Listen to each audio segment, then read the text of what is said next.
All right, I think we are live. What is going on, everybody? It's Rand L. Thor 19, man with a million, back again with another Xbox 2 podcast. And with me, as always, the leaker extraordinaire, Jez Corden of Windows Central. Very, very, very big week this week, Jez. We have a ton of stuff to talk about. Man. How you doing, My man? God, what a How week. are you doing? I'm exhausted. By Tuesday, I was already like, my God, is it Friday yet? And we're finally here. And what a week. What a whirlwind, crazy week for everyone involved, I think. Oh, man. How have you been, though? I've been pretty good. My sleep schedule's a little bit screwed up at the moment, but I'm working on changing that. But my lord, this week was just it was crazy. It was absolutely nuts. Finally, pricing, release date, pre-order information on the Series X, as well as the that one system. What's it called? The Series S, the one that I still can't believe the system was confirmed before Microsoft officially announced it by themselves. You know, and like the little inserts of the cards where it said Xbox Series X/S, that it actually leaked that way before Microsoft. Well, then the console leaked regardless, but Yep. man, there's a ton of stuff here to talk about, and There's a lot to get through. and actually, me and you, we talk all the time, but like we haven't actually spoken about what we both thought about everything because we were going to save it all for the show. It's funny because like my sleep cycle is pretty normal right now, and yours is crazy. So like when I'm just getting up, you're just going to bed. Yeah, So that's fun. Pretty much. So you know what? We're gonna do a kind of shorter games played segment because there's a lot of actual like legitimate stuff to talk about. So while we're waiting for everybody to get in here, obviously, if you guys can do me and Jez a big favor, make sure you hit the like button, subscribe button, share this out on social media. The little button right there, share, just hit it.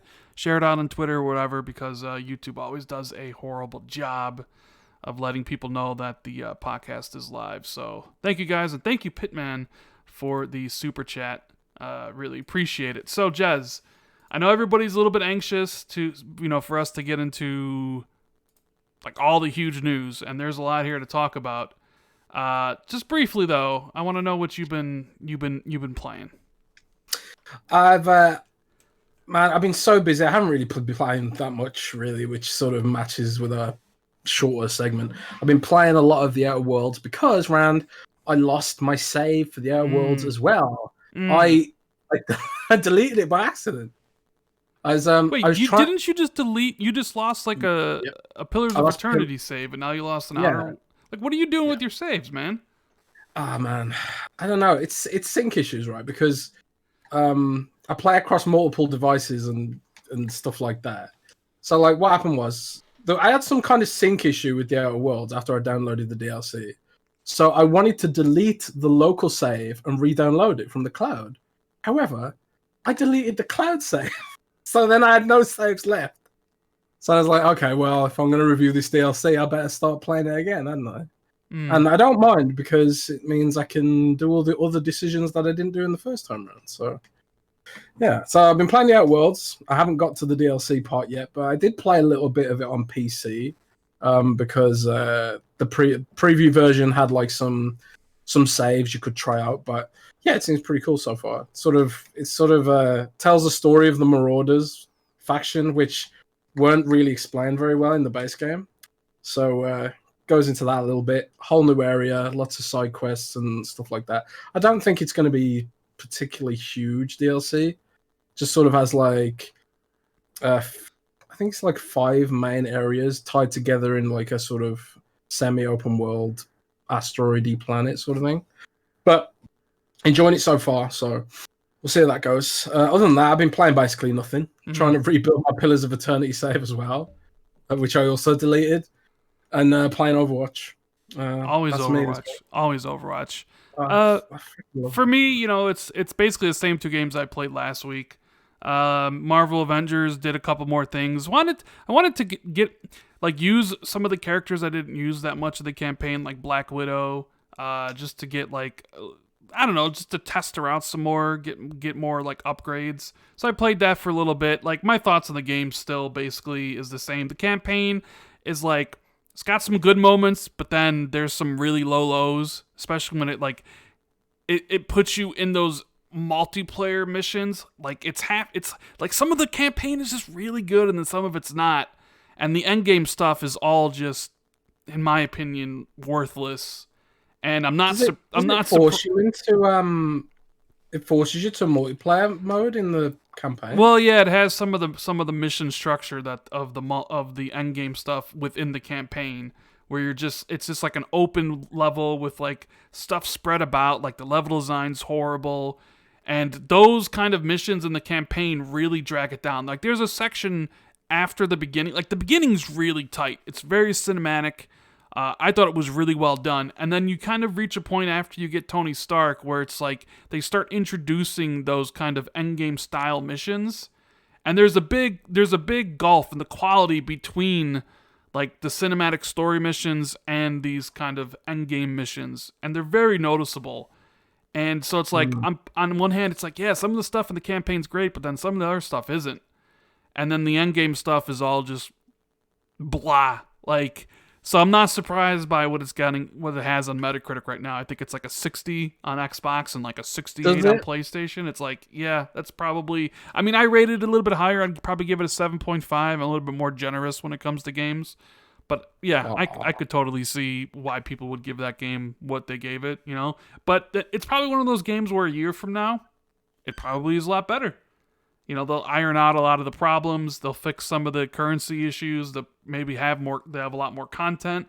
I know they're adding like Hawkeye and Kate Bishop soon. They'll have more characters. They'll probably, you know, take a lot of the user feedback into account, and you probably have a better game. So I would just wait to play it till then.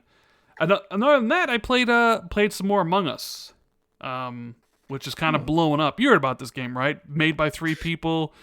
Came out 2 years ago and suddenly became like the biggest game on Twitch. I saw it trending on Android of all places. It's a PC, it's an Android game and PC game, right?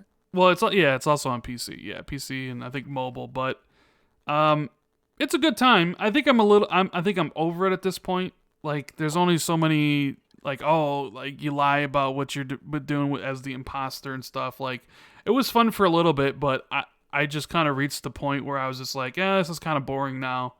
So I don't know if I'll play it anymore, but all my friends still like play it every night, and I'm just like, I don't really care to play this anymore. So that's kind of what I've been playing, kind of waiting for. God, what is the next game to even come out? I'm not even sure. I don't even know. Like Squadrons, Watch Dogs? No, well, yeah. Oh, I know what game I'm looking forward to. Mafia, the original, the remake. I never played Mafia 1, so that's the next thing I'm looking forward to. What about Kingdoms of Amalur, man? No, I played Kingdoms of Amalur on the 360, so I'm good. That is not one of those games that I was dying for a remake or a remaster. Like, sure, give me Dead Space 1, Dead Space 2. I'd replay that in a heartbeat. You know, Mass Effect trilogy, if it was a time like right now where there wasn't anything, yeah, I'd replay the Mass Effect trilogy. There are definitely some games from the 360 era I would replay if they remastered it. Man, you'll be able to replay Mass Effect and Dead Space on your phone soon. Yeah, but Kingdoms of Amalur, not interested. I mean, I think did everything in that game you can do. Got all the achievements, even in the DLC. So, not interested. So I'm gonna give a shout out to Eagles fan 76. He says, "Can I get a Series V in Filmic soon, Rand?" We're gonna talk about that in a minute. And Sin Vendetta says, "Jez, feel free to leak the PS5 prices anytime." And Michael Hughes says, "Love you guys." Hashtag Jez. Hashtag Jez makes Aldridge smell. What does that mean? Aldridge is the next little town over from where I live. It's not really a town; it's like a village. Yeah, Aldridge has a funny smell. Interesting. That's local humor that literally nobody will get listening to this podcast. But yeah, that was funny. Shout out to him. But yeah, man. It's been a busy week. It's been a busy week. And Yes. man, what topics do we have lined up then? We got a lot, but considering someone asked about Series V, we'll talk about it here briefly. I made a video if you guys are interested in watching it, and you should, because my videos... Actually, you shouldn't, because my videos are horrible. Who are we kidding? My videos are absolutely I'll be just quiet. garbage tier. You should never watch anything I produce. But the reason I made that video was because I was getting sick of just getting tagged every single minute on Twitter from people asking me if it was real. I've never been so frustrated before. I'd look at my phone and I'd be tagged in 3 more things. Like, is this real? Oh my God. And I'd be like, oh my God, really? Really? And then I get DMs from people. I even got messages on Xbox Live.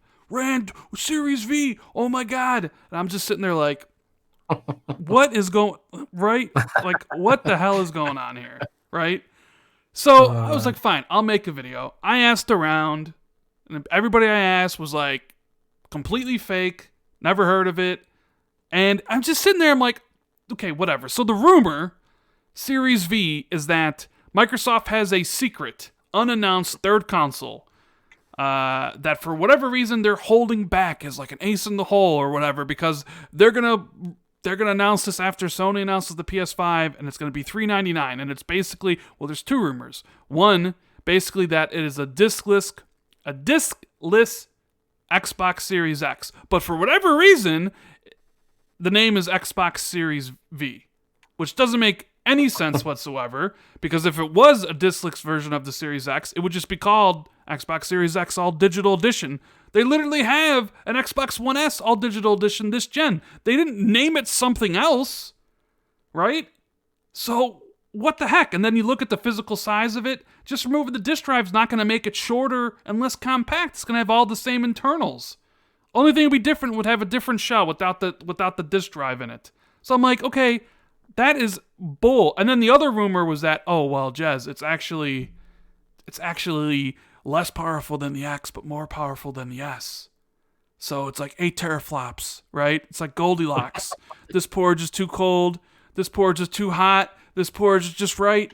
12, 4 teraflops for the S and 8 for the whatever. Like, I can't believe.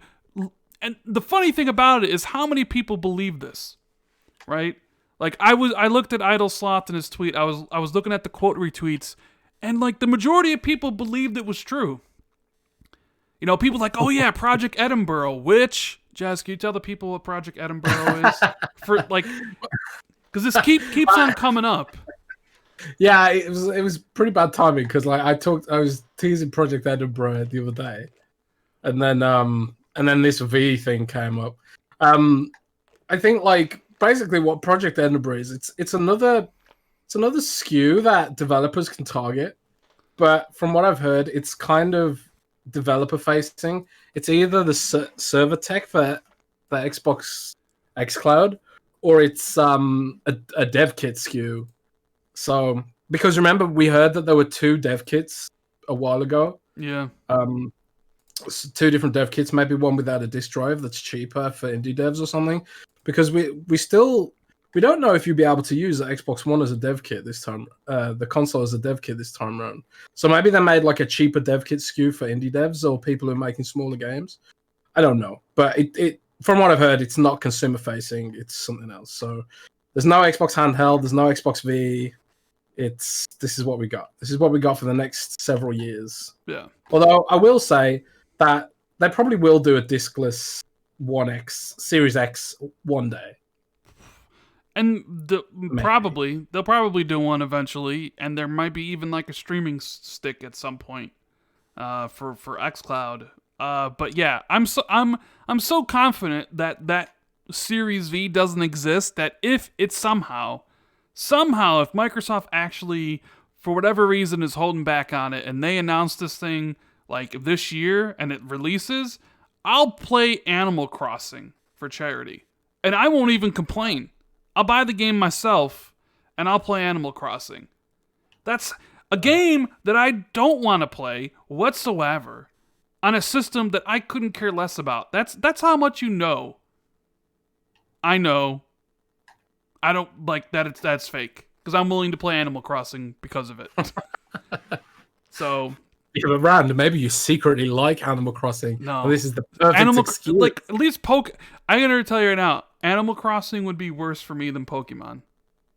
Oh wow, Like way worse. it's still funny to me that you played that.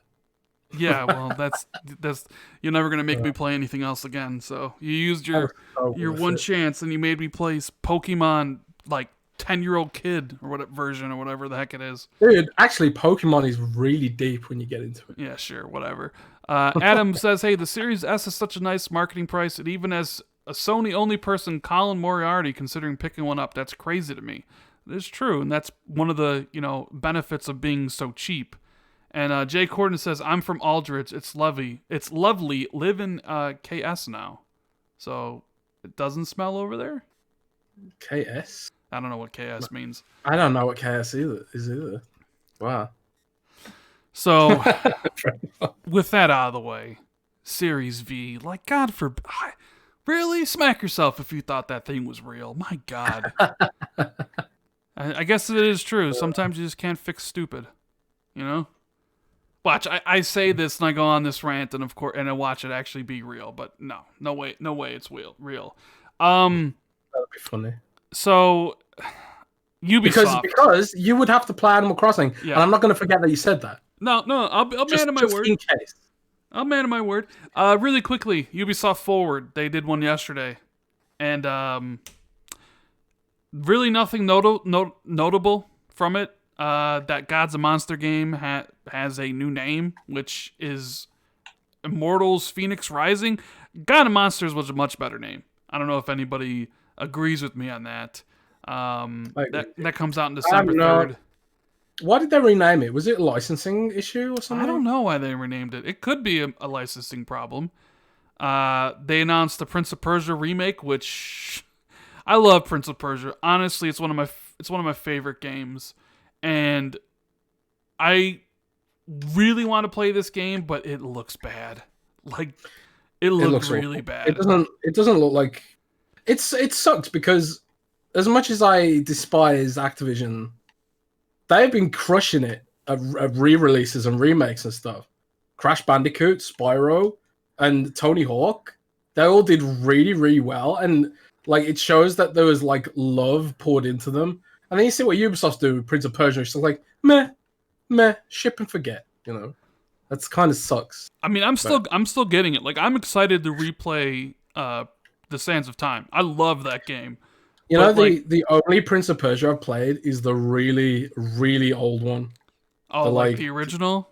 The 2D sort of Abe's Odyssey-ish kind of game. I wonder if this is going to be like an experiment. Like, if this sells well, will they remake, the other Prince of Persia games? Will they actually make a new one? So I'm kind of interested in seeing what their goal is for Prince of Persia, because I would like for it to come back. So I'm going to play Prince of Persia. I just don't think it looks very good. Of course, no show for Splinter Cell. Sam Fisher showing up in Rainbow Six. He's never going to... Well, he'll get his own game again. It's just a matter of when at this point. But I'm just... He got his mobile game, man. I know he's got his mobile game, and he's in Rainbow Six, but I'm never... I know there's a Splinter Cell game that they're working on. Like, obviously, all this is leading up to something, but I'm just probably going to be disappointed when it does get announced. And then they announced, like, another racing game? Like, I'm not even really, like, I don't even have the information in front of me. It was like a bunch of, like, riders like on bikes and, like, parachutes and stuff. It seemed like it could be interesting, but there wasn't a lot of gameplay. So there wasn't really much from Ubisoft Forward. So with some of that stuff out of the way, let's talk about how this week started out, because it was pretty interesting. Explosive. Series S. Console that you leaked, how long ago now? When you leaked the Scarlet family of devices, Anaconda and Lockhart? Man, was that like... I think Zach Burden originally talked about Scarlet back in 2017. And then we talked about Lockhart last year in October, early November, I think. 4 teraflops, cheaper Xbox Series X SKU next to Anaconda and all that sort of stuff. Pretty much nailed everything. Nailed the 4 teraflops. Yeah, I mean, you pretty much nailed that everything. It went through like a weird period there where it was real, and then all of a sudden people were like, it's canceled. Remember that? Like E3 last year, where like Phil was like, oh, it's just Project Scarlet. And people were like, well, does that mean 1 or 2 consoles? And he's just like, we're only talking about Project Scarlet. So for whatever reason, they were like, well, Project Scarlet, Lockhart doesn't exist. And we were just like, yes, it does. We know it does. Right? And then all of a sudden it was back. And Microsoft wouldn't talk about it. They were supposed to reveal it in June. They didn't. Packaging for the new controller confirmed it was real. Packaging within the controller confirmed it was real. And then finally, of course, for like the worst kept secret in the video game industry, of course, ended up being leaked by Brad Sams. Now, I want to say this first, is that like I kind of really feel bad for the Xbox marketing team and for everybody at Xbox. Like the people working on the marketing to trying to like put together the event, get the proper marketing and how they want to present it to everybody. They spent so long trying to tie this all together. Like I feel like really bad for this to happen. It's one thing to say, oh, the Series S is real, and like kind of speculate like we have been. Like, I don't know for sure. I mean, I could say I'm 99% sure it was real, but like I can't prove it to anybody, right? I don't have pictures of the thing.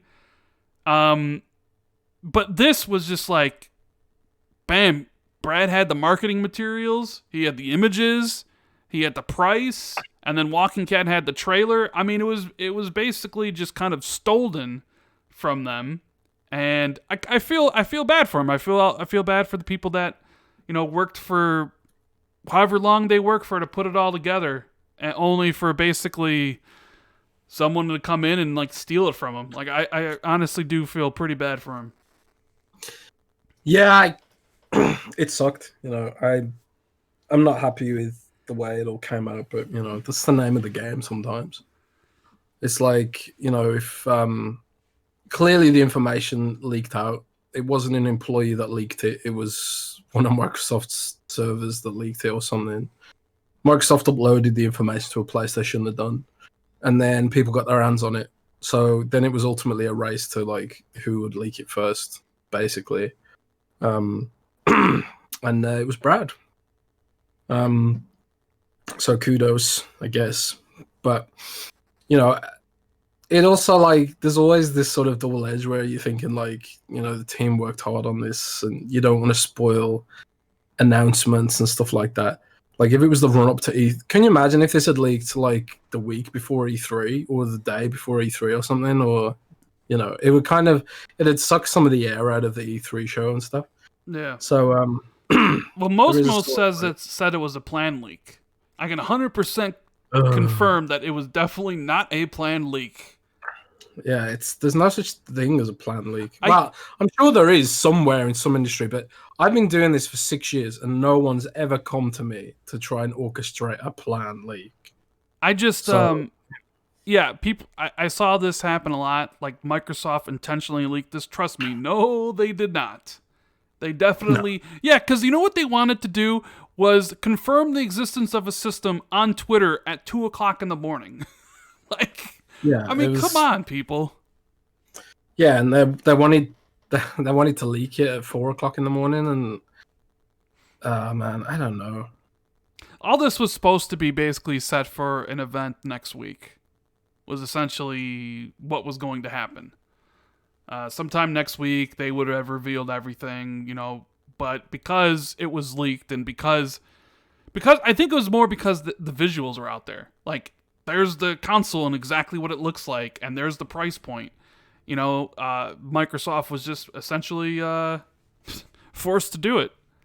And then the next day, we got everything else. It was like, okay, well, Series X is $499. The release date on both is November 10th.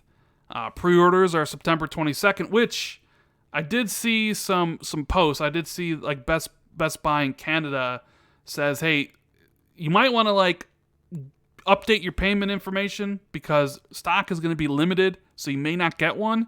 And make sure you're up early on the 22nd because they say, now this is Best Buy Canada. I don't know if this would be also, fair game for Best Buy, US, but I'm assuming so. But they're saying pre-orders, at least for Best Buy Canada, open up at 11 Eastern, 8 Pacific a.m. in the morning.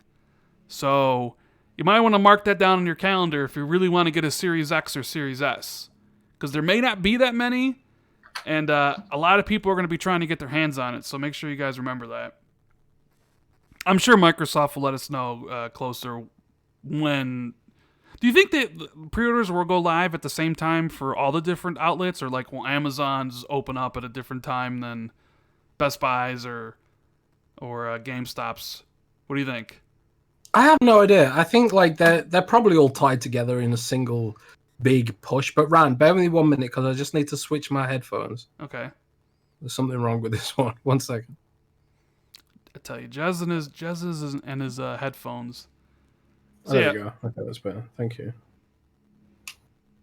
Everything good now? Yeah, everything's good now. Sorry about that. So yeah, it was messy, man.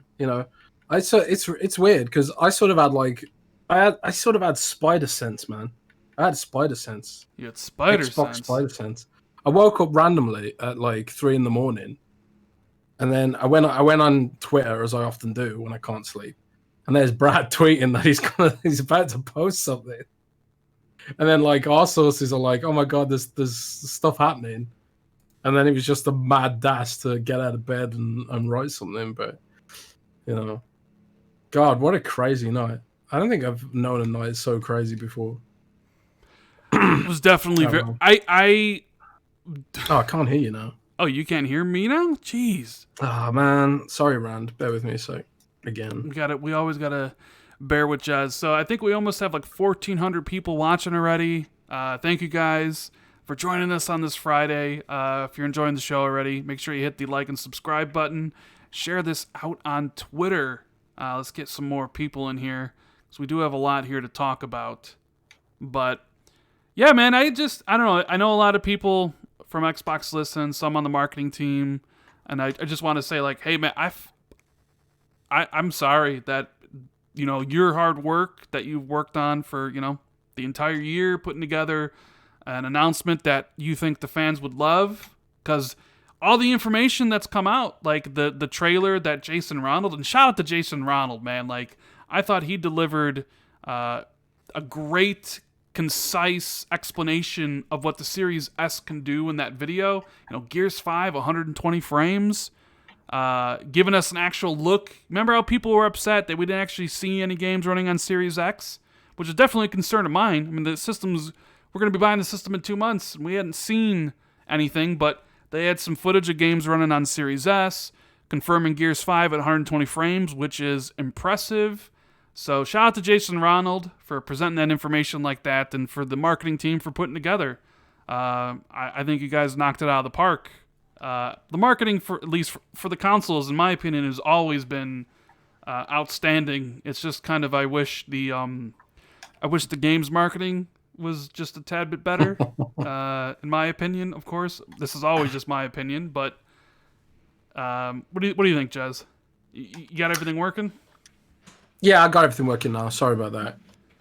It's a Bluetooth life, But yeah, it was cool to see like the social media team react as strongly and quickly as they did.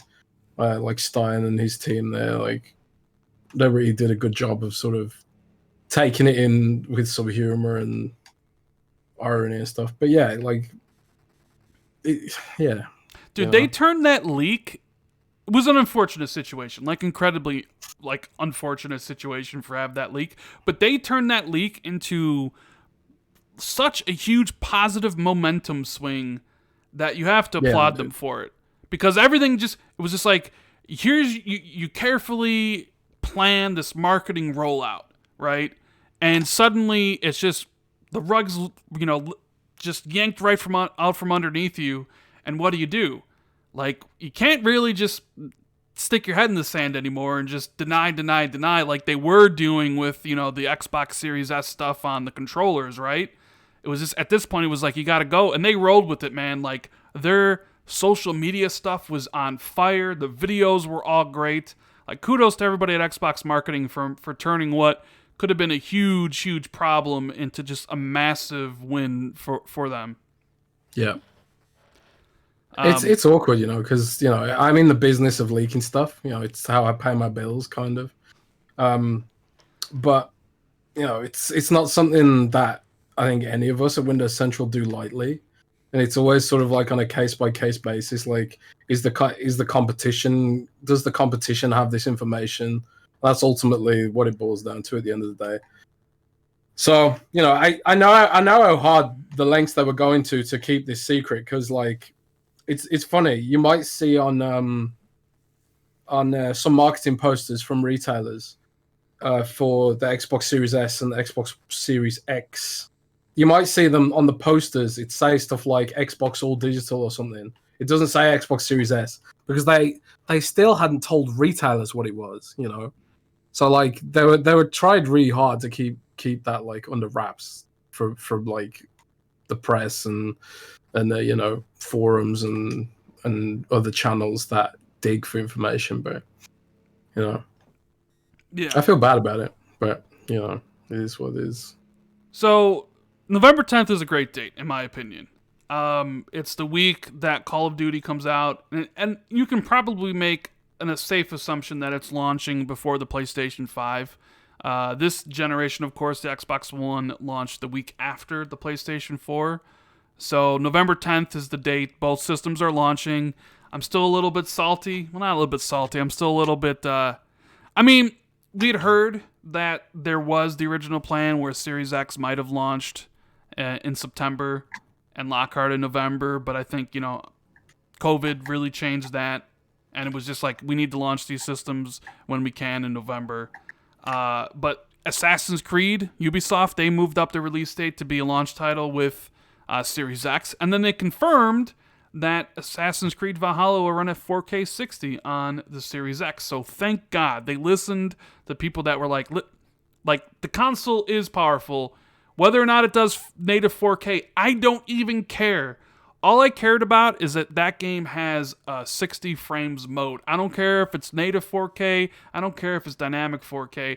I just want a lot of these games to have a higher frame rate. 60 frames. We already know a lot of games are going to have 120 frames. So, like, I'm very pleased that Ubisoft was able to pull that off. So that game's launching with the console. Sega moved up Yakuza is launching on November 10th.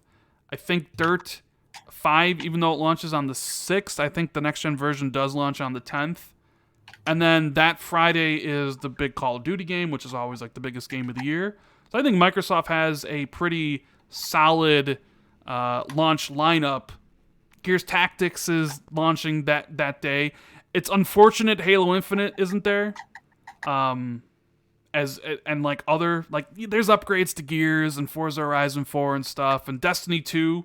It does really seem like Destiny 2 is like the big launch game, because Destiny 2 has the expansion launching that day. It's in Game Pass. It's getting updated to 60 frames. Doesn't it seem like Microsoft and Bungie are like super, super tight on this? Yeah, it does. I'm expecting to see a Destiny 2 version for the Series S as well, because like we'll talk about this more in a bit, but we got news about the Series S running games in 1S mode when they're backwards compatible, unless they've been like re-engineered for the Series S's updated architecture. But I think we could see Destiny hit 60 frames on the Series S as well. I wonder. It was interesting because originally the Destiny 2 expansion was supposed to be on September, and then they delayed it to November 10th, and just coincidentally, that's the date Microsoft chose to launch the hardware. Like, they're really cozy again. And then, of course, the most important thing is the price points. Number one, we have been guessing that the price points for the consoles would be $499 for Series X and $299 for Series S for years now, right? It's the only two price points that made any sort of logical sense to me. I know a lot of people were pushing for 600. A lot of the same trolls. I mean, you know who they are. Oh, the Series X is going to be so expensive. Oh, Monster Energy drink. Oh, you can see it right there. It's going to be $600. So expensive. The same fools that were pushing the Series X was going to be $600 were the same freaking fools that were pushing that the One X was going to be $700. Like, are you guys dumb? Are you guys, like, clueless? Like, sure, I would imagine the Series X is going to cost Microsoft over $500 for everything, and they're probably going to lose a bit of money on it. But I still couldn't believe that people were legitimately expecting the system to be $599. Especially after, like, Phil, and I know I'll be like, well, Phil says a lot of stuff, but, like, we're not going to be out of position on power and price. Knowing what really screwed up the Xbox One generation, it was just like, these systems are going to be $499 and $299. The Xbox One X is going to get discontinued. You know, the Series S will replace it at that price point, which is exactly what happened. I mean, it doesn't take... You don't need a crystal ball to see how things will pan out. You just need to kind of... I don't know, maybe just have a functioning brain, I guess? It's still nice to get things confirmed because... You know, you can get curveballs, and there are some like unknowns in this gen. Like, we don't know what kind of deals have been cut for the NVMe drives, which are like really high spec drives. And I thought there was a chance that maybe they come in a little bit more expensive, given some of the advanced tech they'd have to, you know, procure and put out there and stuff. But yeah, I think like. It's Occam's razor, isn't it? It's like the most logical explanation is probably going to be the one that it ends up being. So, yeah. Yeah, boy. Oh, yeah. Gotta give a shout out to Raiden Rick, the newest member of the channel. He hit the join button. He got all those cool little emotes. So thank you for your support, man. I really appreciate it. And Mr. Joanna Dark says, not much to say. Just want to support the channel best as I could. Happy to have discovered you guys in this community. Jez, I enjoy your content on Windows Central. Thank you so much. I really appreciate that, guys. See, Jez makes great content. Me, not so much.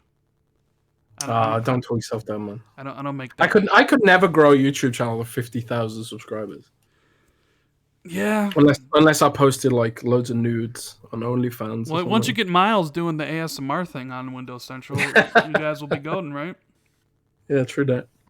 So $4.99 and $2.99. I was a bit surprised that people were really shocked that Microsoft actually could hit $2.99 with Series S. Like, at least for the first couple days, there was this wave of super positivity regarding Xbox that I really haven't seen in quite some time. Like, people, even though there might be some drawbacks to the Series S, right? Like 512 gigabytes of SSD storage, which is not a lot for an all-digital console. I mean, let's be real here. That is definitely... I mean, you probably can take off 100 gigs right for the OS, right? That Microsoft will reserve. So you're probably looking at, what, 390 gigabytes of actual usable storage?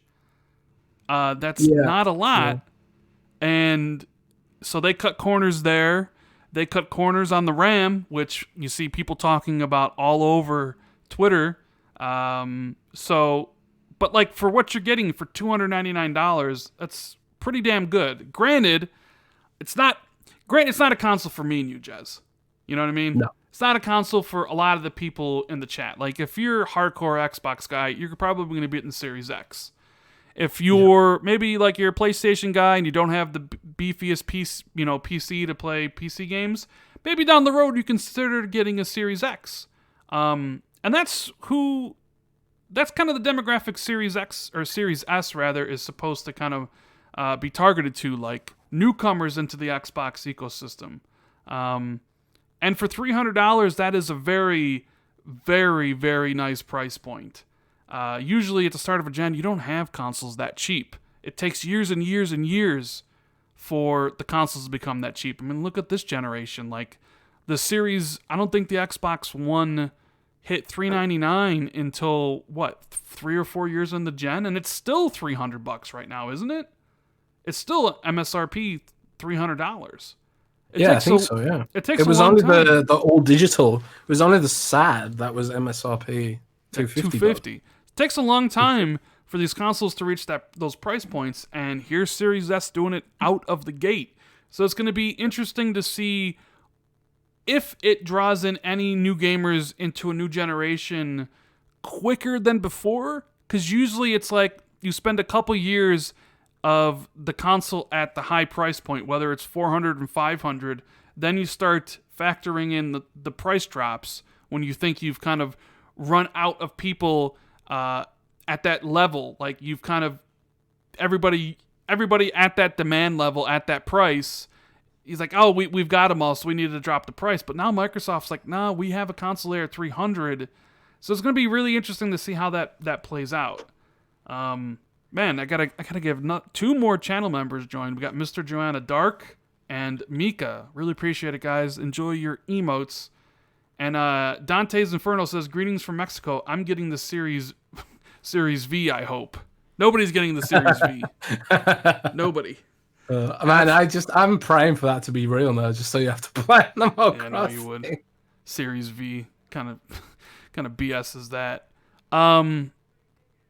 So yeah, like the price point's great. The way what do you think about the way the console looks? Like it definitely was it like looking at the comparisons, like Austin Evans, a lot of people like cuz Microsoft sent the prototypes without not a functional unit, didn't have the insides, but they sent it out to a lot of YouTubers out there, and I was really surprised by just how small and compact the Series S is.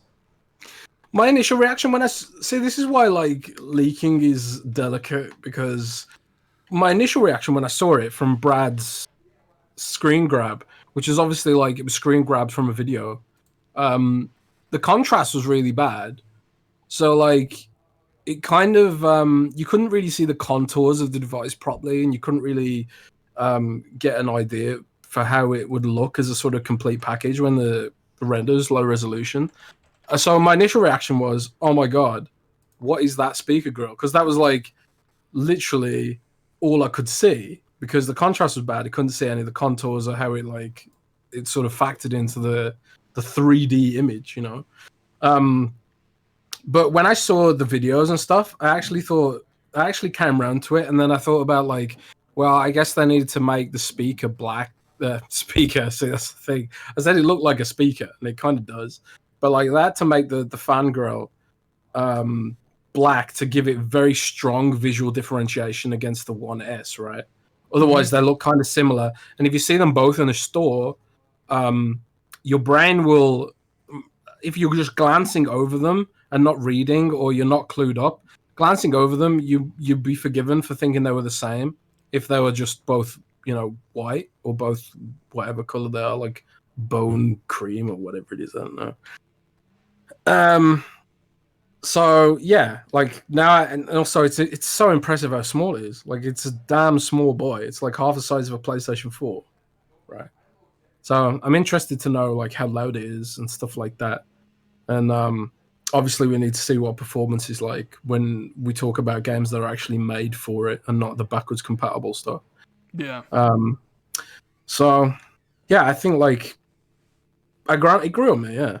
Especially how small it is. I think the fact that how small it is really makes up for like some of the stuff. Like I think like they could have done something to make the fan grill look a little bit more attractive somehow and kept differentiation at the same time. But I get why they've done it, right? Did you see some of the mock-ups that had like the grill, the black grill had like a white Xbox logo in it, where it kind of just had it was like the Xbox symbol. I mean, you're probably right. That's kind of kiddie. It kind of is, but I don't know. Like when I first saw it, I was like, "It is a speaker." That was my first thought. Like, why does it have a speaker in the middle of the console? I was thinking like they could have done it like, and this would probably affect the price maybe, but they could have done it in like a sort of silvery finish or something. But maybe then you get paint that'd scratch off and stuff like that. I don't know, but I don't know. I like it overall. I still think that the speaker motif when it's standing up is it looks a bit strange. Like if you put that in your house and someone came over, they wouldn't know. They probably wouldn't know offhand what it was. They'd think it was like an Amazon Echo or something, probably. Yeah. So, I don't know. J-Dub is a shill says, please never say bone cream again. Good show, guys.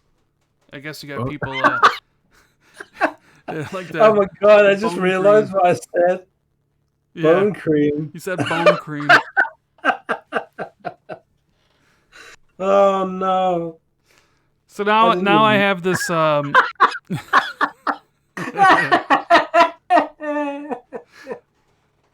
Oh my god. that's a good one, Jez. You got your new filmic I didn't moment. even mean it like that. I meant like the color of bone, you know. Bone cream, yes, that's what Bone you white. meant. Oh my god, I'm crying. Oh my god. That's pretty good. Oh That is my really God. good. I'm glad. Oh, Great.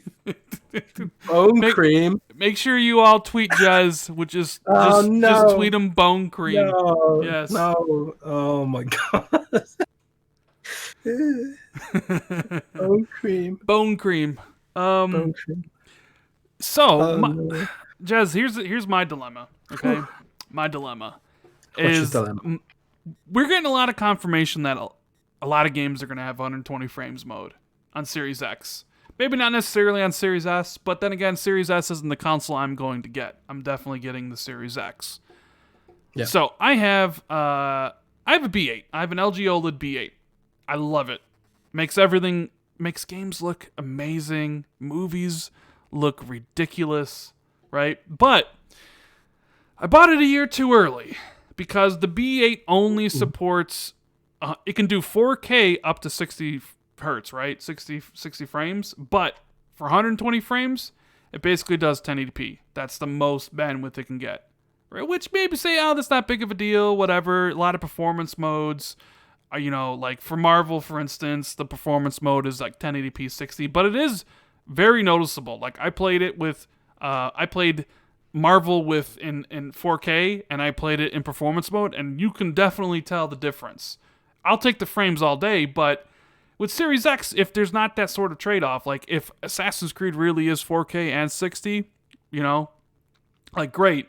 But like Halo Infinite's going to be 120 frames, Dirt's going to be 120 frames, and I'm sure there's going to be more. So now my question is, it's like the LG, C9 or the 2019 line, and then the new ones, the CX, they actually have and support HDMI 2.1, so you can actually get 120 hertz at the full 4K. But the question is, do I honestly spend another $2,000 on a TV just to experience 120 hertz at 4K for maybe a handful of games to do so, or what? I was thinking about this too, and I've just decided to stick with the 60 hertz for now.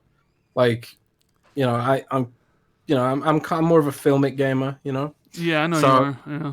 I'm more of a filmic gamer, so I don't really care about 120 hertz. My new laptop that I got has a 300 hertz panel.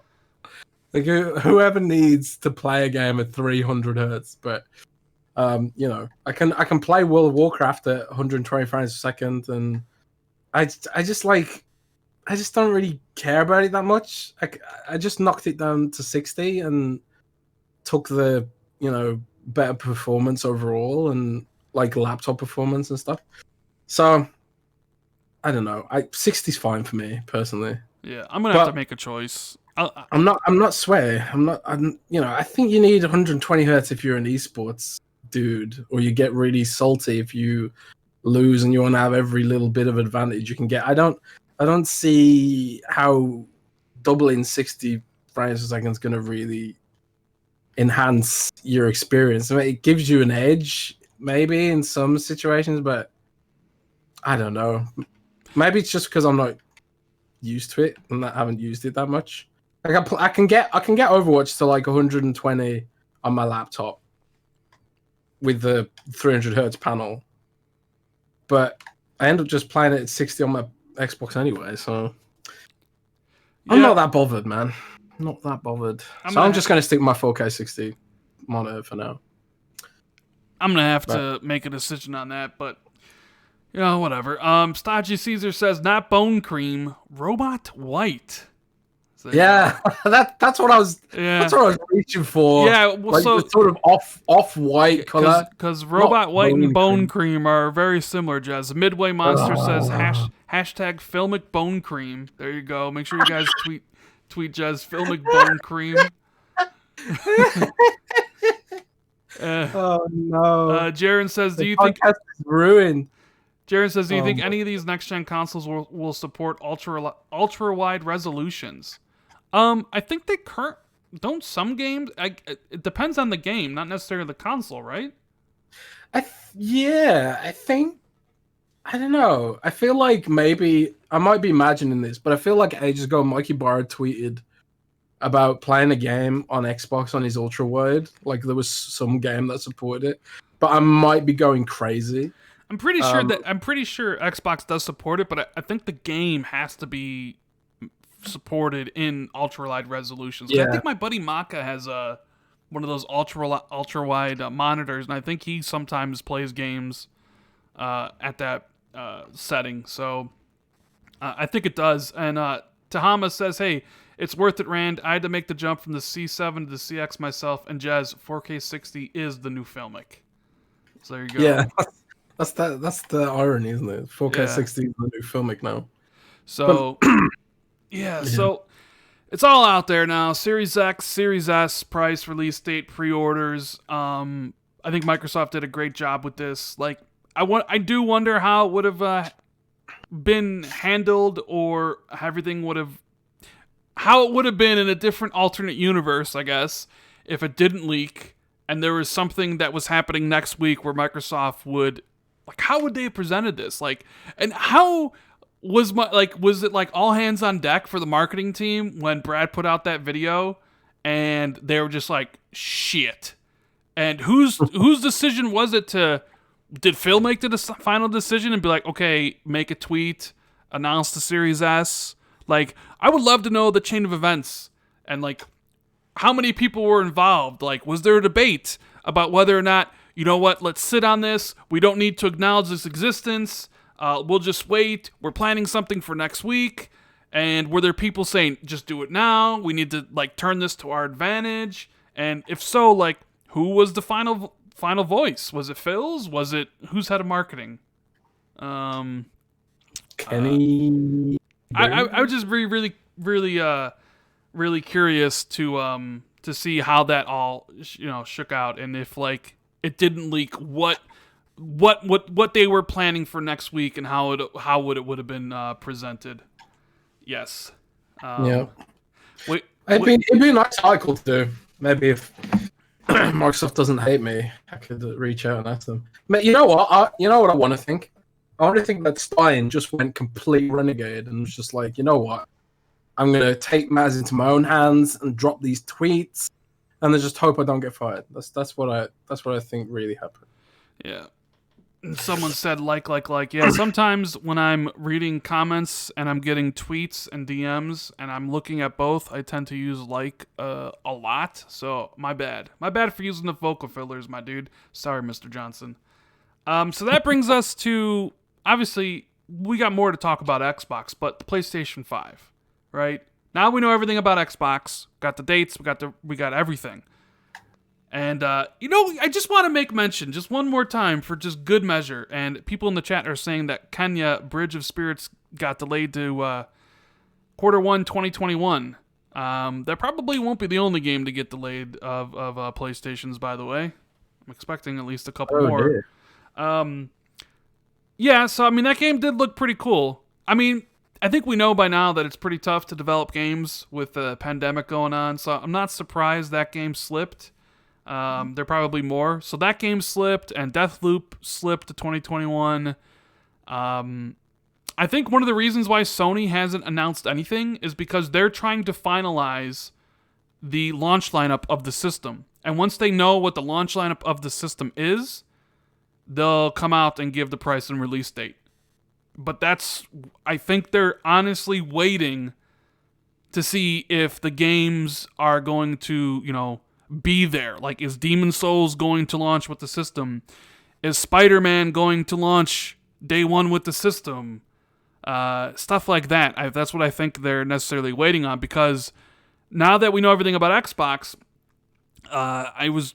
people have been sending me articles. You know what? You know what, dude? If I was Sony, I'd be more interested in, are those big service games going to launch with the system? Is Fortnite going to launch with the system? Is Destiny 2 going to launch with the system? Because they don't have pervasive backwards compatibility like Xbox does. The games have to be tested and ported and all that sort of stuff. So, that's the question that I want to know right now. What is the plan for backwards compatibility? Are the games being ported? What is the actual full launch lineup going to look like? Because Xbox, I know that Overwatch is going to work day and day on the Xbox Series X. So there's no question in my mind about upgrading. But is Overwatch going to work on PlayStation 5? Is it even confirmed? I don't even know. I don't think it is it? I mean, I don't. The back and pass stuff. The top 100 games, right? Yeah, but they also. I don't really think there's going to be that many games launching back and pat on the PlayStation 5. I think eventually they all will work, because you'd have to go back and read that press release that they put out. They didn't say at launch. They just said, 4,000 games, or the majority of the 4,000 will work. So we'll have to wait and see. I don't know how their back and pat stuff's going to work. I would imagine they'd have the big games there available, like the Fortnites and the Destinies and the Maddens and stuff like that, and the Call of Duties. But other than that, I don't expect there to be a lot, and I definitely think Xbox will have more available. Like, Xbox is pretty much like, we're going to have pretty much everything except for, the Kinect games and stuff like that, so we'll just have to wait and see, right? Because that's what they said. What? Kinect? I'm sad about Kinect. Yeah. Eagles fan says, "Hey Rand, get the 65 CX. Got mine last weekend. It's wow." And the Raven Flow, what's going on, buddy? He says, "I think Sony's adjusting their price because Microsoft made them play chicken. I'm calling $399 physical and $299 digital." Well, my $299 digital? Are you crazy? There's no way on this. There's absolutely no freaking way Sony gets the digital down to $299. Nope. Not a chance in hell. There's zero chance of that happening. At the most, the best thing you could hope for is a digital edition at $399 and the physical at $449, but more realistically, probably $499, right? And we were just about to talk about that.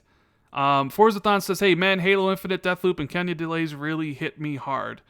Yeah, man, a lot of games being delayed. So, there was that report from Game Reactor that basically said, hey, we had heard from a source that the PS5 was going to be way more expensive than Series X, right? And then, yesterday they updated their article to say, we've heard from many sources now that... We've heard from many sources now that that Sony's going to undercut, or Sony is slashing the price of the PS5 to match the Series X and go under. But here's the thing. I don't trust a lot of these so-called PlayStation 5 insiders. Because they haven't been... They don't have a good track record, do they? Their track record to this whole lead up to launch has been abysmal. And there's guys that have YouTube channels, there's guys that tweet stuff out, that have been completely wrong since day one, and I don't know why people haven't called them out on it. Some people have, but the funny thing is I could have sworn this week was supposed to be when Sony actually gave us pricing and pre-order information. On the 9th. Wasn't it?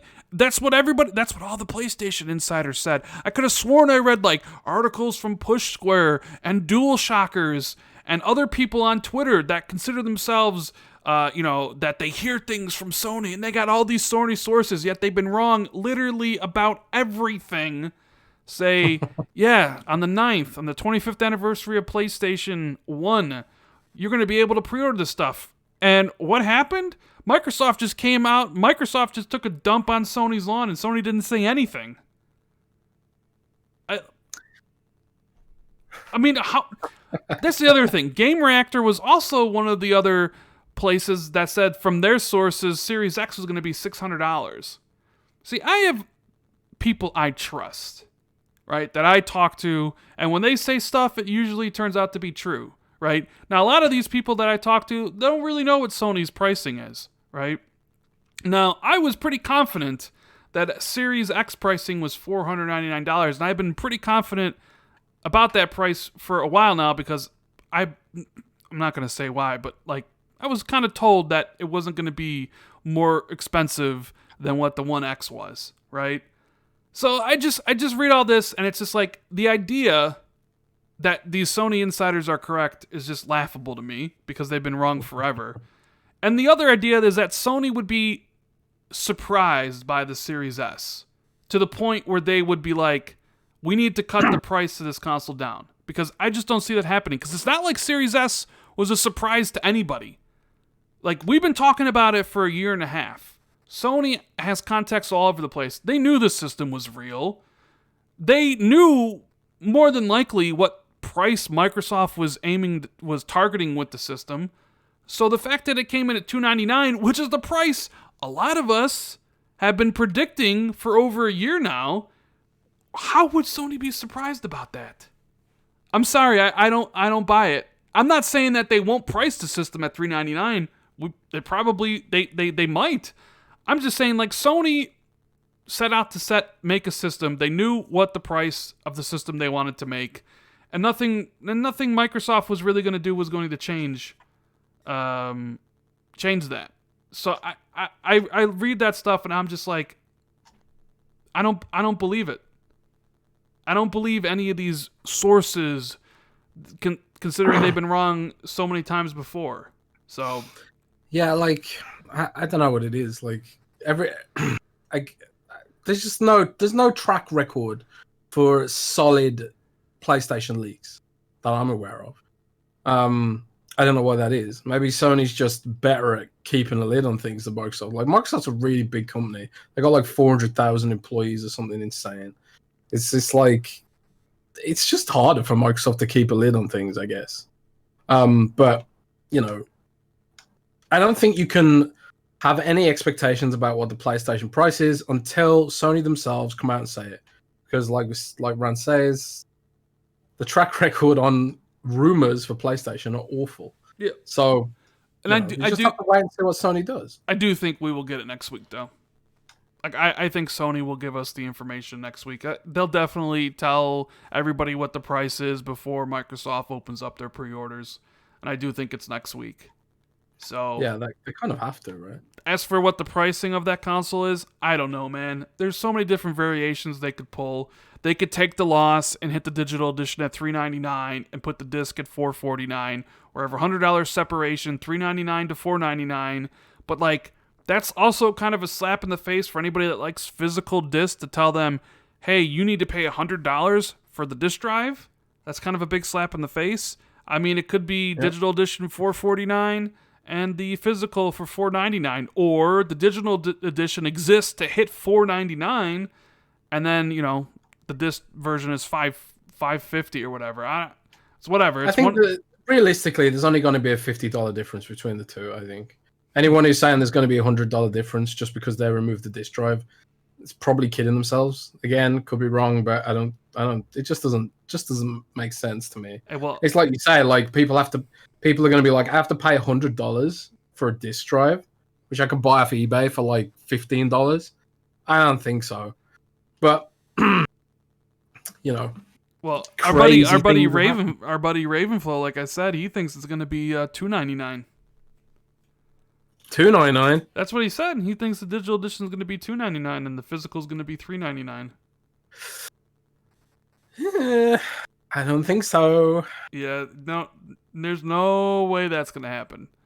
So I think we will definitely find out next week. If I had to guess, Sony Loves Tuesdays would not be. Well, actually, doesn't Microsoft have something happening on Tuesday? That's right, the launch of xCloud, What better way for Yes, Sony to indeed. steal some thunder by announcing everything about the Although, PlayStation 5? Ran, Hmm. we have to stop calling it xCloud now because the beta has ended. It is now just Xbox Game Pass Ultimate. Really? That's what it's called? Just Game Pass Ultimate? Yeah, it's the cloud library for Game Pass Ultimate. That's what it is. So like Game Pass Ultimate has a PC library, the Xbox console library, and the cloud library. What's the So app like called? What's the app called that you use on Android to stream the games? Is it called Xbox Xbox Game Games? Pass. Oh, okay. Well, I did not know that. So it's just Game Pass Ultimate is now the name. It's just it's just part of Xbox Game Pass. Like it's they're not branding it. They're just calling it Xbox Game Pass. So like it's kind of like you can have Netflix on your PC, you can have Netflix on your phone, or you can watch Netflix on your Xbox. It's the same mentality. The idea is you can get Game Pass no matter where you are, which is why Microsoft is so annoyed that Apple won't let them treat it like Netflix or Spotify. They want to treat it differently for some arbitrary reason because Apple's just such an awful company. But yeah, it's just Game Pass now. That's all it is, Game Pass. Interesting. I want to give a shout out to Straw Hat Khalifa for the super chat. Appreciate it, buddy. So yeah, there's the PlayStation 5 stuff next week, but there was some other huge announcements that Microsoft made alongside all the price, and one of them was EA Play joining Game Pass. I think we talked about this not that long ago, right, Jez? Yeah, we completely underestimated Microsoft and EA, I guess, when we talked about it. I would love to see the details of this and how much Microsoft had to pay, because I thought maybe it was like, oh, one of those things where it's like you subscribe to Game Pass Ultimate and you get like 5 months free of EA Play or something along those lines. This one's just like, it's just in. Well, they haven't really explained how it works. Like, will EA's games just be in Game Pass, or the games from the EA Play Vault are just in Xbox Game Pass Ultimate? That's just it. Now, you're saying that you think Microsoft paid a lot of money for it. I don't think necessarily that they did, because you don't think so? No, I don't think so, because it's the Vault games, right? B, Yes. It lets EA expand to China and India with xCloud, which is where mobile gamers live. It lets EA upsell those games because most of the games in the Vault do have microtransactions. So I actually don't think Microsoft would have had to pay much, if anything, to get this. I think this is like a partnership sort of thing, because like we heard that EA was trying to make its own cloud infrastructure for its own streaming service, but I think that's probably fallen away. The way I see this all going down now is it honestly feels like EA is like rolling back Origin and its own store infrastructure. They put their games on Steam. They're putting their EA Access games on xCloud. It feels a bit like EA is pulling back from that whole we want to be a storefront thing. They've probably just been like, yeah, we can't compete with Steam. We can't compete with Xbox and PlayStation. So let's just do what we do best. Well, do what we try to do best and make some games and sell those games. So yeah, I think this is just EA just partnering with Xbox to bring their games to more devices. I don't think necessarily Microsoft would have had to pay a lot for this, because they're gonna get that microtransaction money. So right. I don't know. So do you think it's? Here's the thing. I've been saying for a while Microsoft needs to make some like big deals for Game Pass. I still think they need to spend the money to get a huge game like Cyberpunk just to see what it would do. EA plays a good thing. I mean, it's no extra. You don't have to pay for it. It's just your Game Pass Ultimate.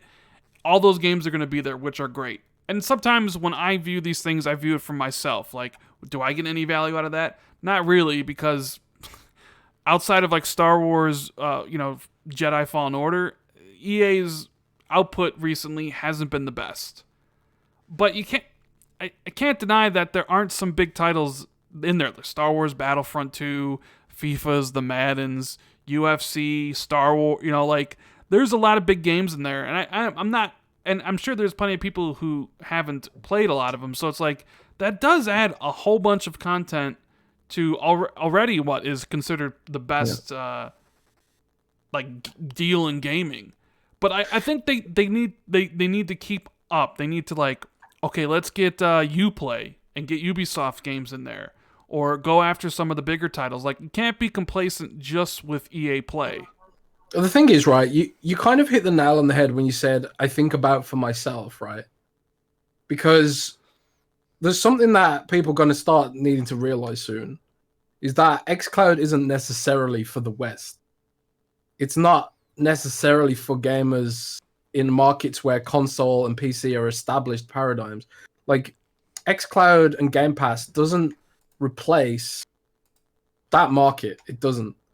This market it's for new markets. It's for countries like India where they're all mobile. It's for countries like China where they're mostly mobile and PC. It's like South Asia in general, and like even emerging economies like Africa, where Microsoft's building up the cloud infrastructure there. And yeah, a lot of these places maybe don't have the best internet infrastructure today, like to deliver that stuff. But PUBG had like 90 million players in India or something ridiculous. Like I don't know, I don't have the exact figure in front of me, but it was tens of millions, right? So if they got good enough infrastructure to play PUBG before the government banned it, they've probably got good enough infrastructure to run xCloud. So this is kind of like when we talk about like Microsoft needs to do this, they need to do this for Game Pass. I don't think they necessarily need to, because they're going to get so many new customers from these new markets where Xbox just has no existence as a console, that they can grow slowly. And of course, they're going to push that on Westerners as well, because we do have the cloud infrastructure. But for us, like specifically me and you, and people probably listening to this show, xCloud is a supplementary experience to what we already have at best. It's not gonna be a case of like my gaming habits are gonna change now because I can play, Call of Duty on my phone. Like the fact that Western tech bloggers, like they often talk about how like, and I've done it too, like how the ergonomics on a phone is no good for streaming games, and how like Microsoft needs to do that and needs to do this. But there's like tens of millions, like, well, hundreds of millions, billions of people out there who don't care about consoles and don't care about controllers and don't care about mouse and keyboard. They're literally happy to play PUBG with a touchscreen. And that's the market that Microsoft's going for with xCloud, and they can expand that slowly. They don't need to rush it out, because Sony's not going to beat them on infrastructure. Stadia's not going to beat them on content. Microsoft is so far ahead, they can sort of afford to sort of take a slower approach to that sort of whole paradigm shift and bring it to the West in a sort of more measured way. And I'm not saying they're not investing a crap ton into it, because of course they are. But I don't think xCloud is going to replace any of the infrastructure we have now. Yeah.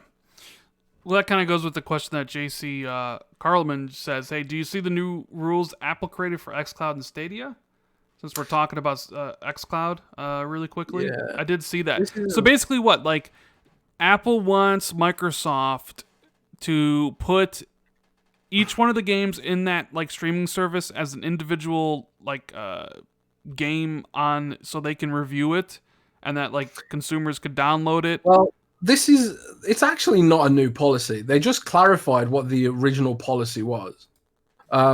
And that is the policy that games can't exist in a Netflix or Spotify style library, because Apple is dumb as hell, and they for some reason think games are a separate type of entertainment to music, movies, and TV. So what Apple wants Microsoft to do is submit xCloud games as separate entities. So like, for example, Minecraft Dungeons. They could put Minecraft Dungeons on xCloud onto iOS, but it'd have to be a standalone title, and to access it, you'd need to go and buy an xCloud a Game Pass subscription, or buy it outright from the iOS store for a separate price, I guess. So, yeah, I suppose Apple's mentality is, if we do this, we open the floodgates to a future where people don't buy their games separately. They want to buy them as a package deal, like a library, like Spotify and stuff. And Apple were pretty slow off the mark when it came to this. And you saw like the decline of Apple's like music business, selling MP3s and stuff like that, when everyone shifted over to Spotify. And then Apple came out with Apple Music literally years later. And yeah, a lot of people do subscribe to Apple Music now, but they basically gave that whole market away to Spotify. And they're never going to get it back, unless Spotify goes out of business. They're never going to be able to beat Spotify. Spotify is too good, too big, too far ahead of Apple Music. So what they don't want to happen is for the App Store gaming to become another Spotify, where they can't sell individual games. They can only get them through these sort of libraries, because it's a lot of lost money for Apple, right? If everyone had to buy every MP3 on Spotify as individual purchases or album purchases through iTunes, that makes Apple a lot more money. So they don't want to repeat that, because they are greedy.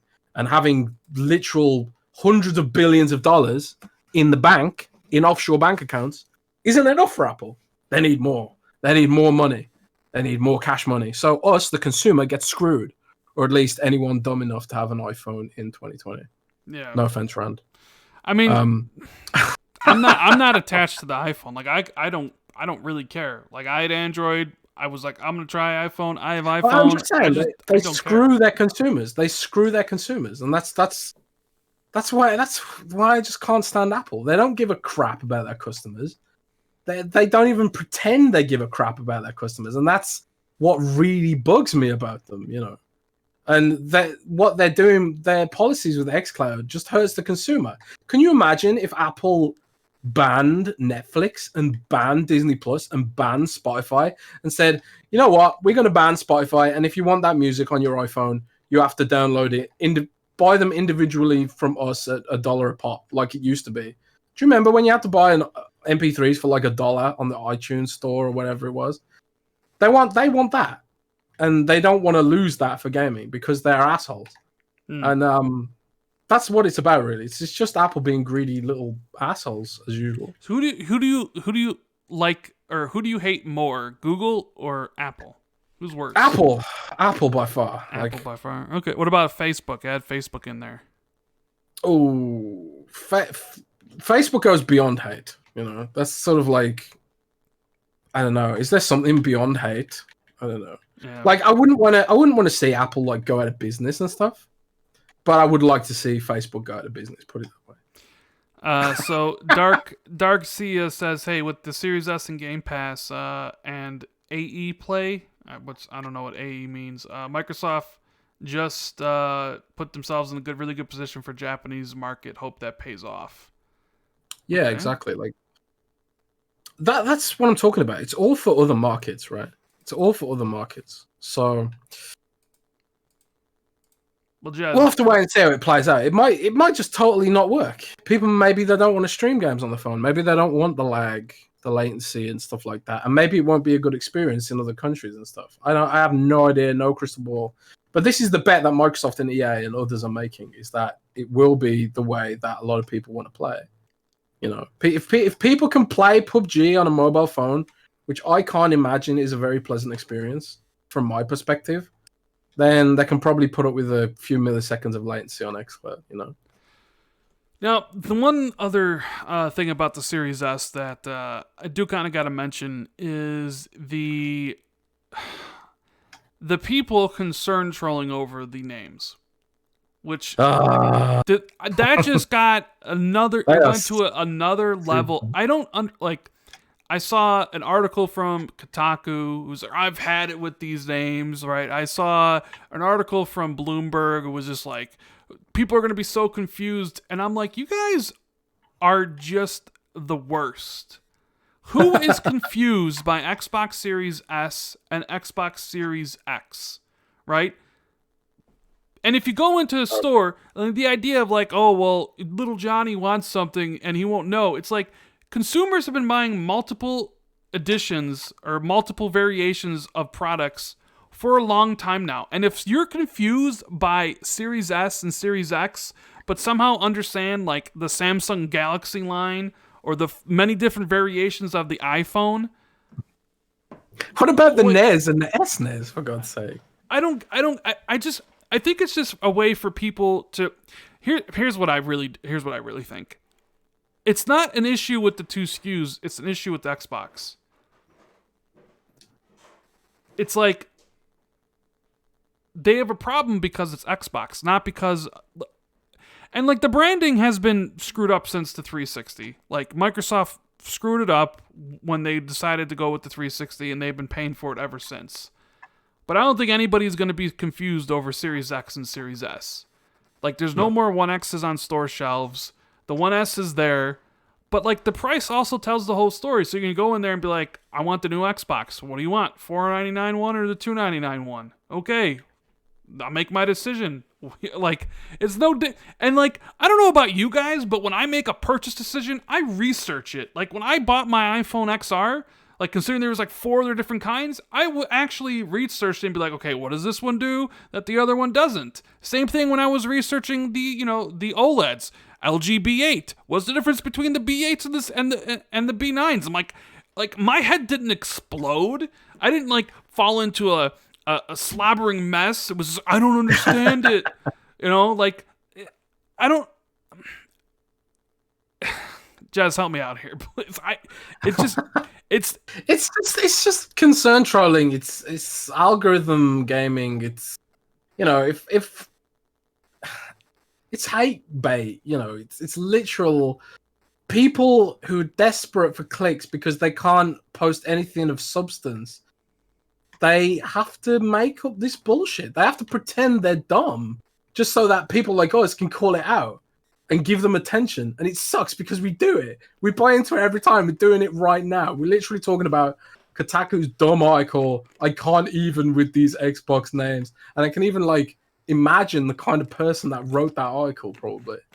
It's like, it's literal just garbage. And it's the state of the industry. It really is the state of the industry when like you can write that sort of stuff and people click on it. And on YouTube, it's the same thing on YouTube. Like their whole channel's dedicated to hate bait and clickbait and stuff like that. Their whole channel's dedicated to it. And Google doesn't care because they make loads of money off it, So what can you do, man? I mean, think about it. We'd have to collectively agree as a species to ignore that stuff, and it's just not going to happen. I'm just going to take an example right now. Nintendo Switch. There is literally 2 versions of the Switch, the regular and the Lite. One of them literally doesn't switch. It's just a handheld. The other one you can plug into your TV or you can, take it on the go. And nobody is confused by Nintendo Switch and Nintendo Switch Lite. Nobody's confused that one only does this and the other one does everything. Because the price tells the story. Like, I feel like some people out there don't give consumers enough credit. They just like, oh, everybody's just a dumb idiot and they're not going to understand everything. So when they go in there and they see this $500 Xbox Series X and this $300 Xbox Series S, they're going to be like, duh? Which one does what? Dude, I think the truth is that they don't really underestimate consumers. They're just pretending to be dumb. So we'll talk about it. It's this concern trolling. It's man, it makes me sad, but it is what it is. People gotta get them clicks. They gotta get that bone cream, man. Yeah, that bone cream. Wida, I'm sorry if I said your name wrong, says that, Jez, it almost seems as if the tweet from Brad Sams in your article was almost coordinated. Was it? Or are you darn Brad beat me again? Oh, man. Well, first of all, if I had this information myself, I don't think I would have leaked it. I don't think I would have spoiled it. But the thing is, when the reason it was coordinated was because it was out there. It was out there for people who are in certain circles to see it. So like it was a case of, you know, everyone was rushing to get it out at the same time, and I just happened to be an insomniac and awake at 3 a.m. The reason it felt coordinated was because the leak, the content of the actual leak, had all the information in it. So, you know, different parts of it just leaked in different ways, and everyone was sort of rushing to get there first. And you know, that's what happens when, like, there's been times where I've known things where I've known that no one else knows it, and I think, like, do I really just want to spoil the announcement or spoil an event just to get some clicks? And that ain't the case. But when a few people know it, it's kind of like you can't rely on everyone not leaking it. Someone was going to leak that, you know, because it was out there. Microsoft basically put it out there. They didn't mean to do it, but they did. And that's why it might have seemed coordinated. It all came from the same cache of information, which Microsoft accidentally posted somewhere. So... VSim says, hey, Jez, Facebook inspires odium. That's disgust and hate. Facebook inspires what? Odium. That's what he says. ODM? What's that? I'm not really sure. ODIUM. I'm not really sure what that means. The Living Flame says, which PS5 do I got to buy for little Billy to play GTA 5? Oh, why is there I two think PS5s? Why is there two PS5s? God, this is confusing. I'm just buying an Ouya. I think didn't even Ouya have 2 different versions? I forget. And Pitman says people are in fact super dumb, largely super dumb, but the console names are not hard. People bang out misinformation tweets on Galaxy S Fold 2s. And Bakabi says, however, they said that the Wii U name is confusing for the mass market. I disagree with that. So I don't think it's because of Xbox. I think the Wii U is just a failure of marketing, period. And I don't think it had anything to do with the name. But yeah. And then what was the other big thing? The Xbox All Access stuff. Microsoft really is expanding that program basically to a lot of different, not worldwide. I think they're in 12 countries. But if you're here in the States, you can pretty much go to any of the big box retailers like Best Buy, Amazon, Walmart, GameStop, Target, and you can get the system Series S for $25 a month or Series X for $35 a month. You get it for 2 years. It comes with 2 years of Game Pass or Game Pass Ultimate, and you're good to go. And I think at the end, I'm pretty positive at the end of your 2-year program, or you own the console.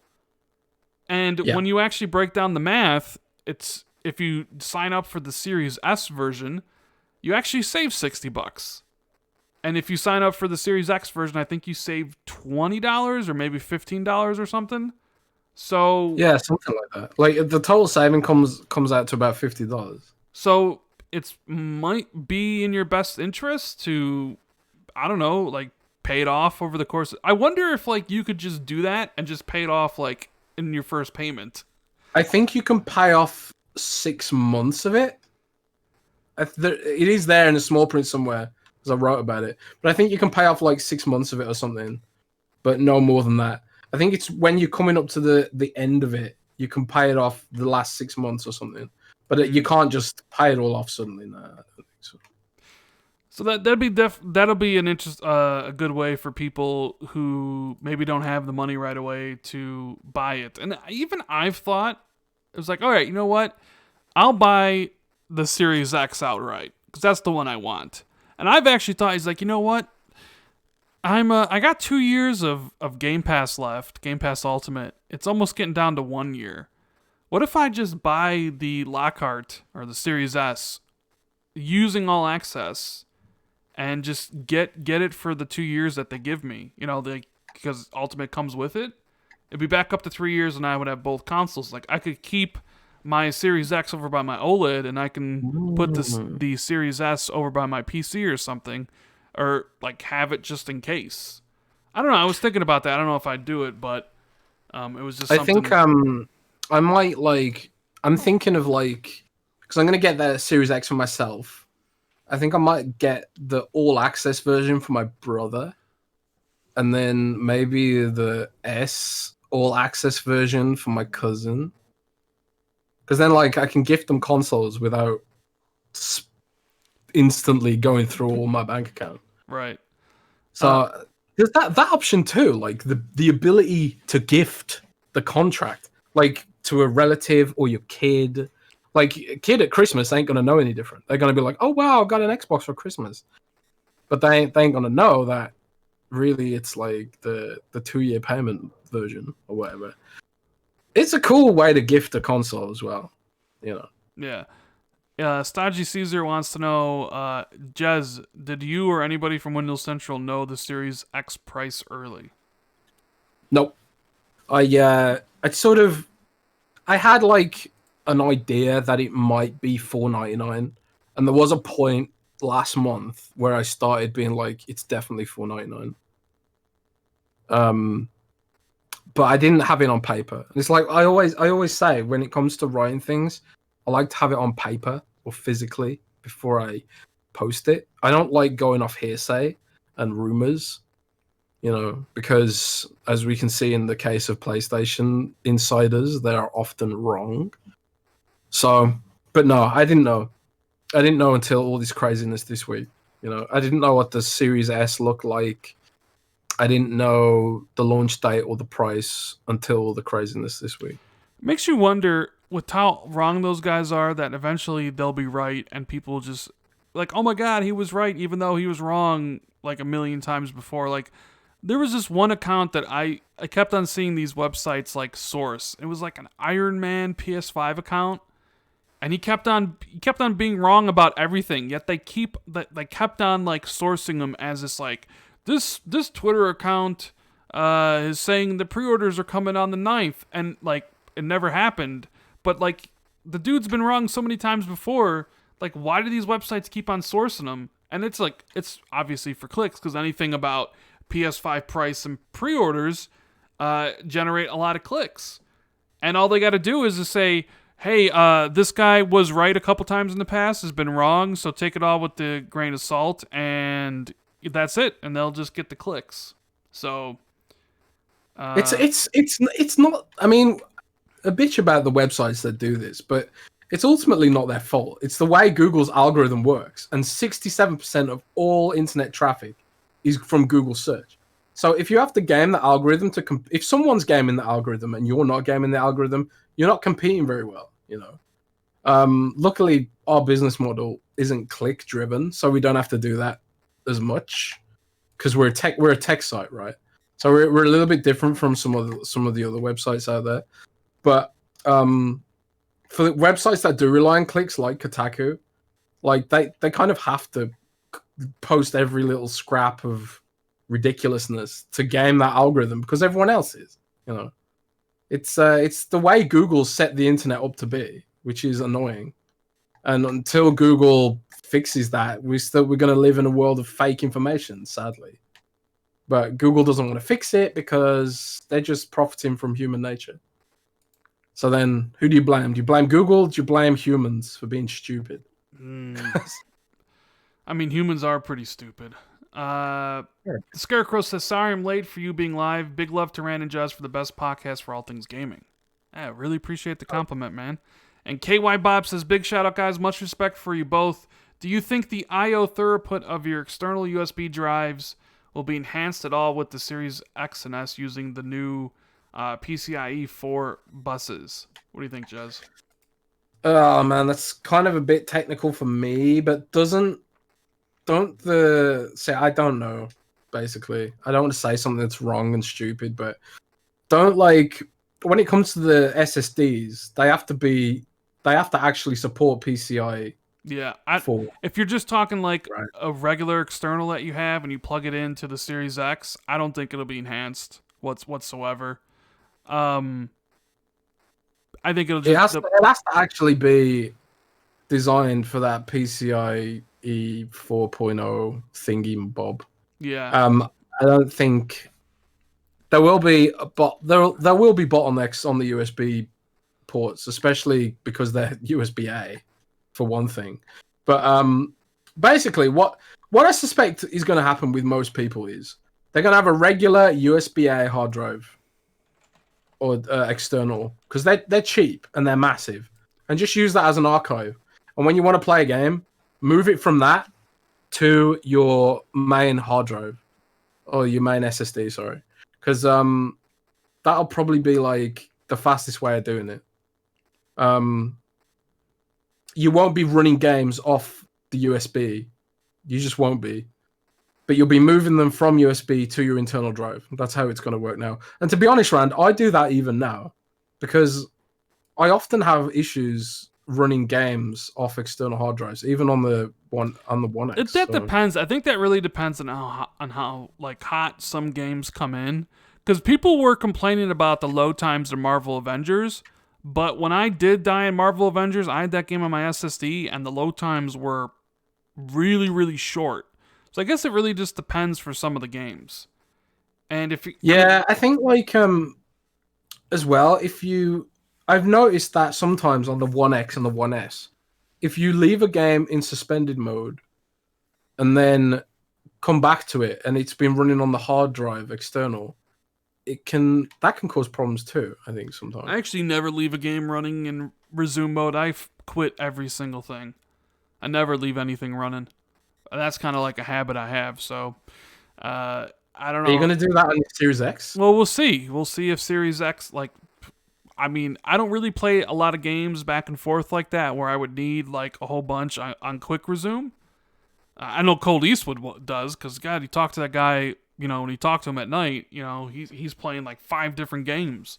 But no, for me, I'm not really playing that many games at once, so I don't think I'd use it. But I mean, you never know. I'll have to wait and see. I might try it out. Ape 2020 says, "Did you see Digital Foundry had seen the Series S back at Redmond?" So didn't we podcast about this? But here's the thing: I knew they saw it though. It wasn't like or at least I was told. Like I'm sure we talked about that on the podcast. Oh, we have. We talked about it, and we've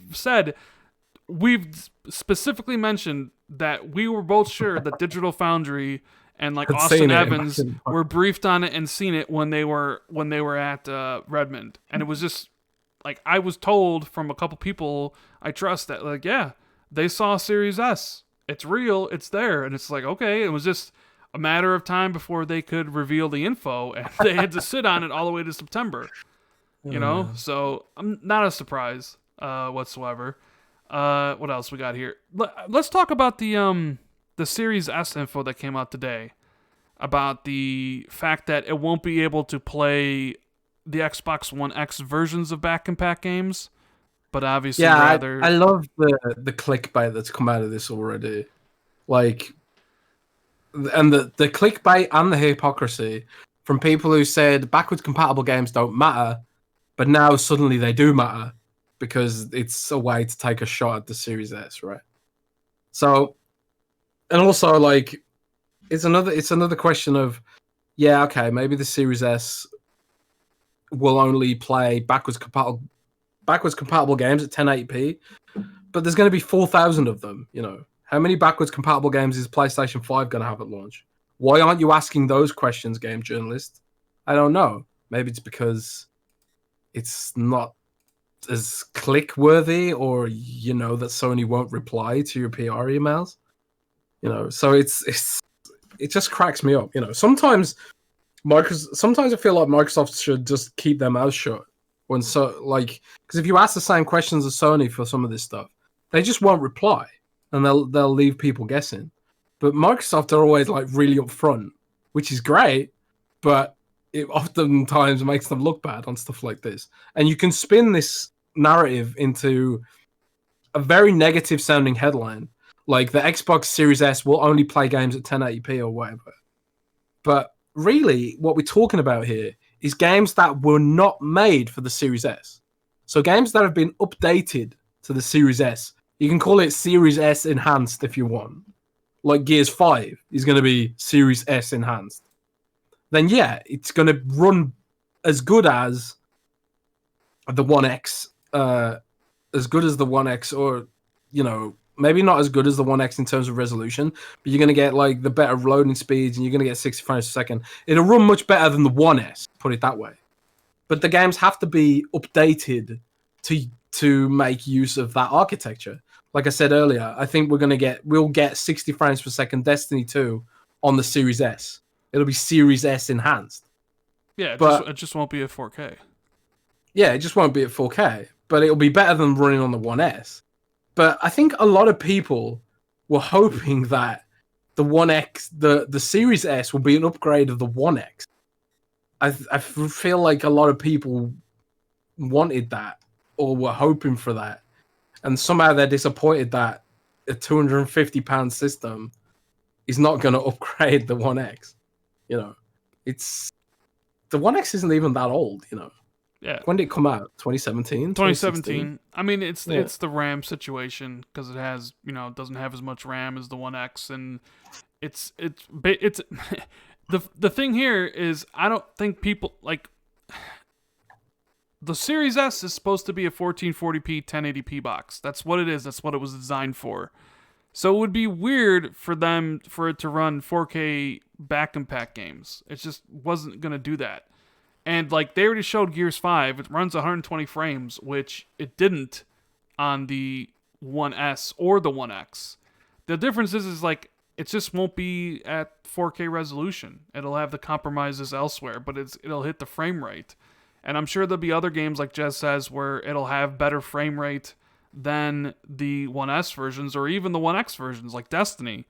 Like Destiny is One X enhanced, but it doesn't run at 60 frames. I think it does hit 4K or close to it, but that game, like Jess says, might run at 60 frames on the Series S, which 1080p. But then it's like, what's more important to you, resolution or frame rate?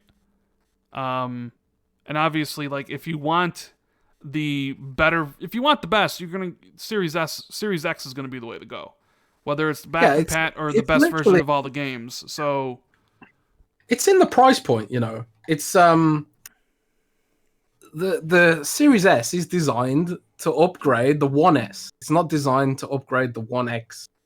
And yeah, you get the backwards compatible games that haven't been upgraded for the Series S architecture. They haven't been put on Game Core, which is a new development environment, and stuff like that. So yeah, they are truly backwards compatible games. It's not like, they're going to be enhanced. Although, like in the case of Destiny, I think a lot of them will be enhanced. It's just a case of when and if. I expect Fortnite will be enhanced on the Series S. I expect like all the big service games will be enhanced on the Series S. That's what I'm expecting.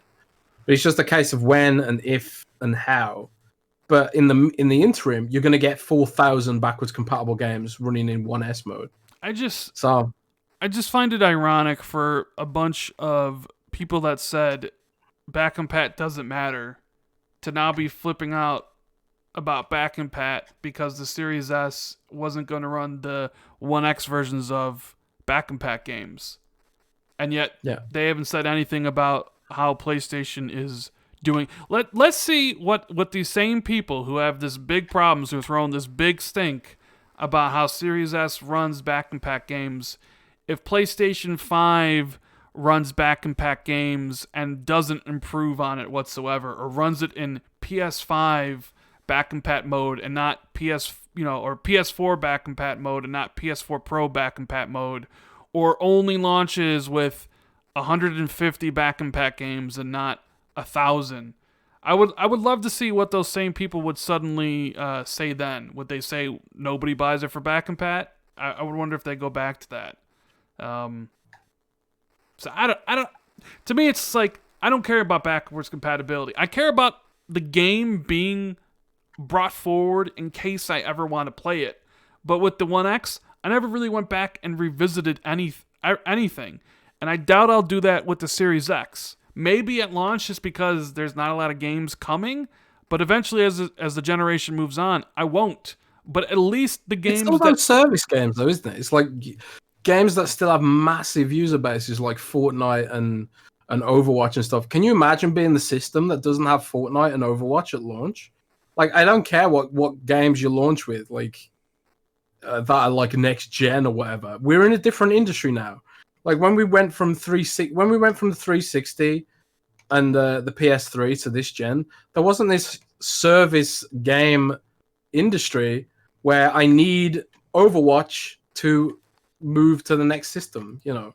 And like with Xbox, I know I know that I'm gonna get Overwatch, you know. If I was playing on the Series S, it'd be 1080p Overwatch or whatever. Fine, but at least I know it's there. And that's the industry we're in now. Everything has to be backwards compatible. I fully expect like the Series S2 and the Xbox One X, the Xbox Series X2. God, it's easy on paper, but saying it out loud is like a tongue twister. But I fully expect those to be backwards compatible as well, because everyone wants to have their service games, you know. Yeah, Even games are becoming backwards compatible. Like Overwatch 2 will be compatible with Overwatch 1. Like it'll have the same servers, because they know a lot of people won't upgrade. They'll just stick with the old game, and they don't want to be in like a Team Fortress situation and stuff like that. And I think Ubisoft confirmed that Rainbow Six Siege will run at 4K 120 on the Series X. I know that's not back compat, but I would imagine that those people would be playing with people on the Xbox One. I wonder how they're going to handle that. If I'm playing on my Series X and I'm getting 120 frames, and I'm playing against people on the Xbox One with not as good resolution and 60 frames, you have an advantage there. You got a higher frame rate, better resolution, and it seems like maybe that playing field is going to be tilted a little bit, but guess what? I don't care. I'm selfish. I'm going to be getting a Series X. I'm going to have the best of the best. Well, dude, I stopped playing Call of Duty because half the people in there have mouse and keyboard now. That is true. That is something they need to fix. There's definitely the whole idea of a level playing field doesn't exist anymore. Well, like, even in Overwatch, for that game, loads of people have mouse and keyboard. Because they force you into crossplay with the PC, which is bullshit. We've always said on this show, especially me, that if we pay for Xbox Live Gold, which gives you console multiplayer, the fact that I can't like turn off crossplay and play Call of Duty basically with just only console is horrible. And that was a problem in Warzone. I mean, I don't know if it's fixed now, but it's like we pay for the service. I better get that option, What? I don't think it is fixed. I think you still have to play with PC gamers. Which is bull. I don't want to play with PC gamers. I don't want to play with people that have keyboard and mouse. Maybe it's not that bad in Warzone because of how structured and how chaotic it is, where anybody can die at any given moment. But in the other modes, I would imagine it's a huge thing. I know people were complaining about keyboard and mouse and like Gears, and especially in Sea of Thieves, right? How long did it take Sea of Thieves before they finally implemented a opt out? Honestly, it should be opt-out standard, and you should opt in if you want, but that's not how these things work. It's like opt-in as like the standard, and you have to click it to be opt-out, but it's like, I think all games should have that option of like, I don't want to play with the PC, and since I pay for the service, that should be there by default. Yeah, but it's up to the dev at the end of the day, and this is the downside of crossplay. Like, we're all like, yeah, let's get crossplay going. But now you've got devs like Activision who are kind of like using Xbox as a sort of beta test for having completely mixed servers, because it saves them money if they only have to run like one server farm or whatever. It saves them money, right? Yeah. So I think what they're doing is they're testing to see how much they can get away with it before they roll it out to everyone, including PlayStation. So it is what it is. But that's why I play Overwatch, because I don't have to deal with that. And there are people who use those like Zim keyboards and whatever, but even in Overwatch it doesn't matter, because I can just smash them with a class that doesn't need super precision aiming like Wrecking Ball and stuff. Yeah. Shout out to Faisal, who says, since the beginning, Series X was compared to the One X as a better version, and this Xbox Series S is the better version of the One S. That is correct. That's essentially true. Although you could make the argument that the 1S is really replacing the 1X. I mean, you don't need, like, I know a lot of people were saying when these consoles were kind of rumored that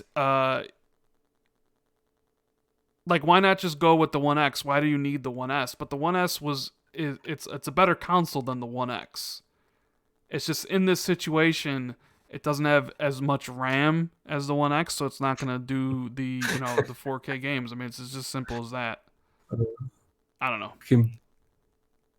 Fucking bone cream. Bone cream. How many tweets have you gotten about bone cream? Oh, many tweets about bone cream. Anyways, did you see the stuff with Control? Yes, dude. What? So how messed up is that? So shit, man? Control, they're in this whole free upgrade bullshit, right? Where they said you have to buy the Ultimate Edition, and it's the only way to do it. And then the Ultimate Edition came out, and a lot of the owners on PlayStation, and I'm not sure on Xbox, were automatically upgraded to the Ultimate Edition, which is the version that gives the free upgrade, which is something they said was impossible, and then they took it back. Like, did they not just like look like the worst money grubbing publisher developer out there now at this point? You can't really come back from that, can you? You basically admitted that you were lying. So what can you say? They said that they couldn't do it, and then they did it, and then they're like, oh crap, we didn't mean to do that. And now what?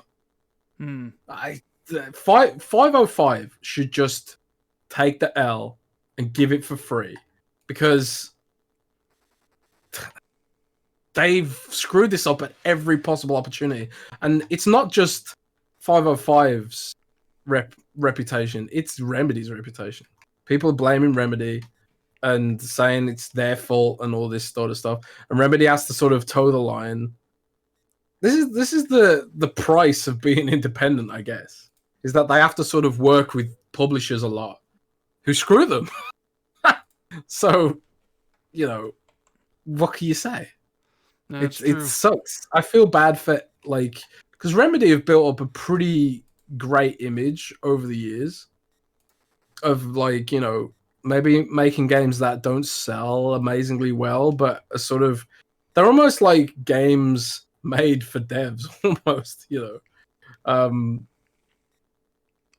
and that sort of thing. And one of the Remedy devs did bash the Series S. I did see that.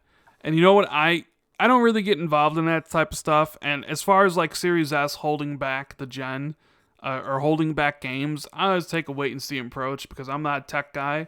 I'm sure a lot of games will run perfectly fine. I'm sure there'll be some games won't.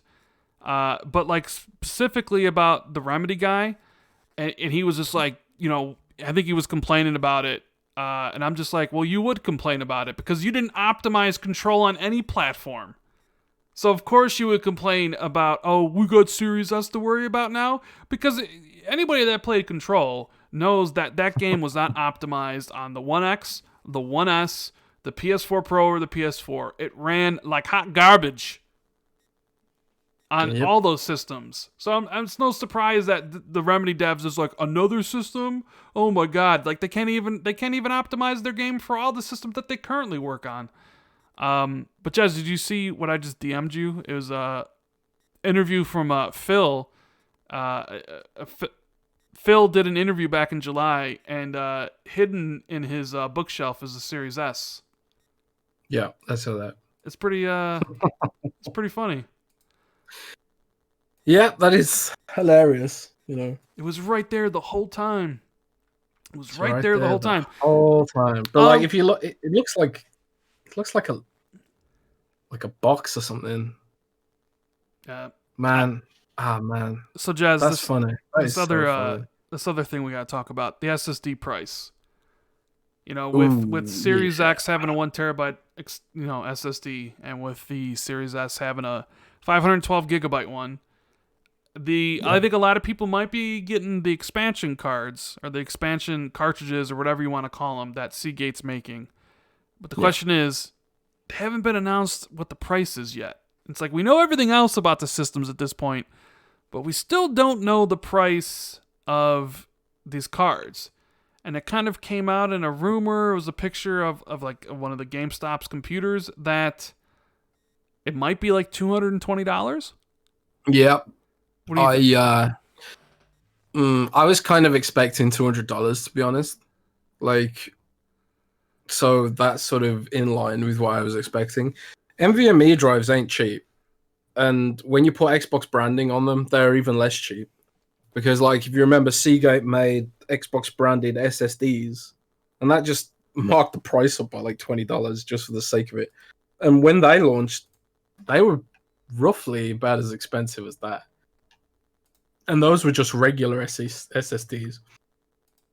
I think, like, to be honest, it's probably a wonder they aren't even more expensive. But, you know, the PCIe 4.0 NVMe drives, they ain't cheap to buy separately.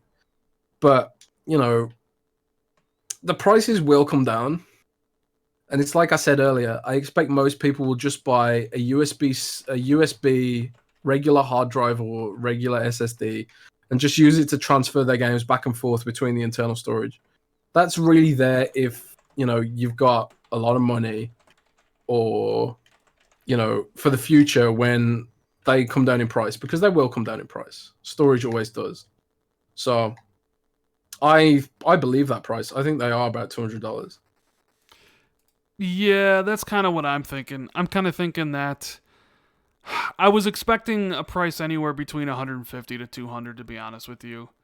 And I don't think it's going to be any cheaper than that. So if you do want the card, you're going to have to pay for it. They'll upsell you. I mean, it sucks that the Series S is only going to have what is essentially going to be 400 gigs of space. You're probably going to have to utilize another external so you can kind of move games back and forth if you don't want to delete them and re-download them. And they'll just... put it this way, right? Mm-hmm. The regular Seagate SSD, 1 terabyte, is $200 even now, and that's a USB SSD. I know. That's why I kind of think it'll be around that price, considering the console itself is $300, and like the SSD expansion card is going to be $200. It's you could almost make an argument that it might be worth it to buy another console, because you can have the second console, which comes, well, no, that's a 1 terabyte. Never mind. I had my numbers wrong there, but yeah, it's going to be expensive. So you're either going to have to get used to deleting stuff when you're done, or moving things off to USB external for storage, or just bite the bullet and buy it, and Microsoft will upsell you on the store. Like this, I don't think the storage is really great for any of the systems. Like the PS5's 825 gigabytes out of the box, but then that's probably going to lose at least 120 gigs. So you're probably looking at maybe 600 gigabytes of space. And on the Series X, you're probably going to have around 790, 780. And in the day and age of digital, with a lot of these games getting up to 200 gigs, like, that's not a lot of space. So it kind of sucks in that regard. Talk show host says, "Hey guys, thanks for the great show. Will my prepaid Game Pass Ultimate until October 2021 be part of my payment plan if I buy Series X with the All Access program?" I think they stack. They do. They stack up to 3 years. So you can stack 3 years of Game Pass Ultimate, but if you have 3 years and you add another year, you'll lose that year. It won't add. Ooh. So if you get, now don't quote me on this, I'm pretty sure this is how it works. But if you currently have Game Pass Ultimate for a year, and you get use All Access and get 2 years, that will give you up to 2024. Like, you'll be good. You have the 2 years. But if, say, you had 2 years already, and then you got to 2 years, you'd only get one. Like, you would just lose that other one. You just would have to wait to redeem it. So that's how that works. And shout out to Dirt Griggity. He says, "Thanks for the show. It's an Xbox Bash Fest everywhere else, pretty much. Yeah. Thank you for being real gamers that can be critical of Xbox, but not Xbox haters. Well, that's us, Yep. man. I mean, That's how you're supposed to do it. You're supposed to be critical, but not just hate for the sake of it, unless you've, got no integrity. And sadly, a lot of people in this business have no integrity. yeah, But I weren't raised that way, man. Yeah, I was raised to have integrity. There's things Xbox are doing great. Things Xbox have been doing poorly. You just I don't know, banging on the hate drum day after day after day just gets old after a while. I'd rather focus on the positives rather than the negatives. And hey, like, I think Microsoft nailed this reveal. Like, they were put in a very bad position with the leak, and I think they nailed it way better than you could possibly imagine. And for a while there, I think for a couple days there, people were really happy with the Series S and the price. And now some of the concerns around the RAM and the developers saying it might hold, people back, which is weird because Patrick Klepek tweeted out that he talked to some developers and they were really impressed with the tech of the Series S. So I don't really know. Then there was this mobile guy who was really upset about Lockhart but hasn't had hands-on yet. So it's like, I get it's extra work for developers, another console, but I mean, that's your I guess this is that's the line you chose, man. Like, that's your field. It's like, I don't know, whatever. Once again, I'm not really going to get Series S. I'm more concerned about Series X, and I think I never hear I never hear anyone complain about the power of the Nintendo Switch. Oh no, some people do. Some people do. I've seen people complain about it. High-profile devs, though. Maybe not high-profile devs, but I've definitely seen people complain about it. Yeah. I never see it make headlines. Well, I think maybe it's just accepted. I think Nintendo is looked at differently in the industry. I mean, look what's happened with the Nintendo All-Stars or the Super Mario stuff. Yeah. Some people called them out on it, but a lot of people really didn't. Nintendo is just kind of looked at with Nintendo gets away with stuff that Microsoft and Sony couldn't. 100%. I wouldn't call that media bias, but maybe people just don't expect that much from Nintendo. So it's like, it's like, oh, Nintendo, they gotta pass because they suck. Yeah, oh, Nintendo, you and your online, it's just crazy Uncle Nintendo. He'll get it one day. Where if it was Microsoft or Sony did something like that, people would be up in arms. Imagine if Microsoft said, hey, by the way, Halo Infinite, you get one save. You can't move that save anywhere else. Or, you know what I mean? Like they did with Animal Crossing. Oh yeah. People would destroy Microsoft for that. But for the Switch and Animal Crossing, it was just whatever. I don't know. I get why people love Nintendo. I just don't. I don't love Nintendo whatsoever.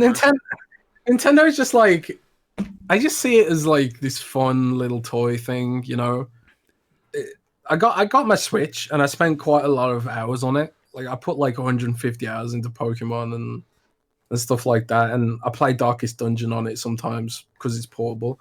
But I just don't really see them as a serious player in the game space. I look at their online services and I just think this is a joke. And then I look at some of the other stuff they're doing and just thinking they're not serious really. This is just I don't know. I'm more excited about the tech and stuff like that, and I'm excited that the Nintendo Switch is portable, and I love the fact that it switches. You can take the controllers off, and I remember when I laughed when Nintendo showed that first trailer of cool business people playing Nintendo Switch on a roof at a party, and I remember thinking, oh my god, that's so dumb. No one will ever do that. But I've literally gone out and done that. Just pull the controllers off and then play some Mario Kart and stuff like that. It's cool, but I don't really view them in a serious kind of way, and maybe that's the same as most other people or something. I don't know. Anyway, but that All Stars thing is just wow. Yeah, you want to take some questions before we get out of here? Yeah, man, let's do that. Yeah. How long are we podcasting though? I think 3 hours. we just hit 2 hours. So Mhm. I figure, we'll take Oh, some dude. Oh questions. yeah. I want to thank everybody for showing up to the podcast. We had a great turnout, and the chat was pretty amazing as always. So if you enjoyed the show, make sure you hit the like and subscribe button, hit the notification bell so you know when the podcast goes live every single Friday or Saturday, whatever day me and Jez decide to do it. And follow me and Jez on Twitter. Everything's on the screen. And if you're listening to this later on iTunes and Google Play, Jez will have that up probably tomorrow, right? You'll have that up tomorrow? Yeah, I'll get it up faster than I did this week. Man, I was so annoyed at Spotify. Like, not Spotify, SoundCloud. I uploaded the podcast, and then for some reason, Spotify didn't push it out to RSS feeds. But yeah, Yeah, so podcast life. Don Don says, do you think Microsoft will announce VR? No, No. Jez is like, no, absolutely no chance. Ain't happening. nope, So not happening. I think it might happen down the road, but not anytime soon. Stodgy Caesar says, where's the expansion solution in the PS5? Does it exist? I think Sony is letting you plug in your own M.2 drives, right? Isn't that what they're doing? Maybe.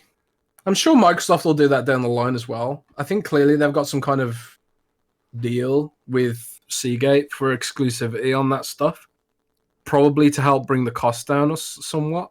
Like if you give exclusivity to someone, the idea is that you get something in return, right? Microsoft could have just been like, yeah, we'll just let people set up their own M2 enclosures and use them like that. But even in that case, won't that?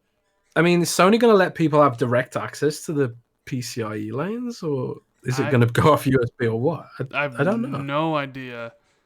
Sammy says, how long do you think till we get a gen refresh on the upcoming consoles? So like a Pro or like another Series X, double X or something. Yeah. I think we'll get mid-gen refreshes. I think they worked out really well for the PlayStation and Xbox.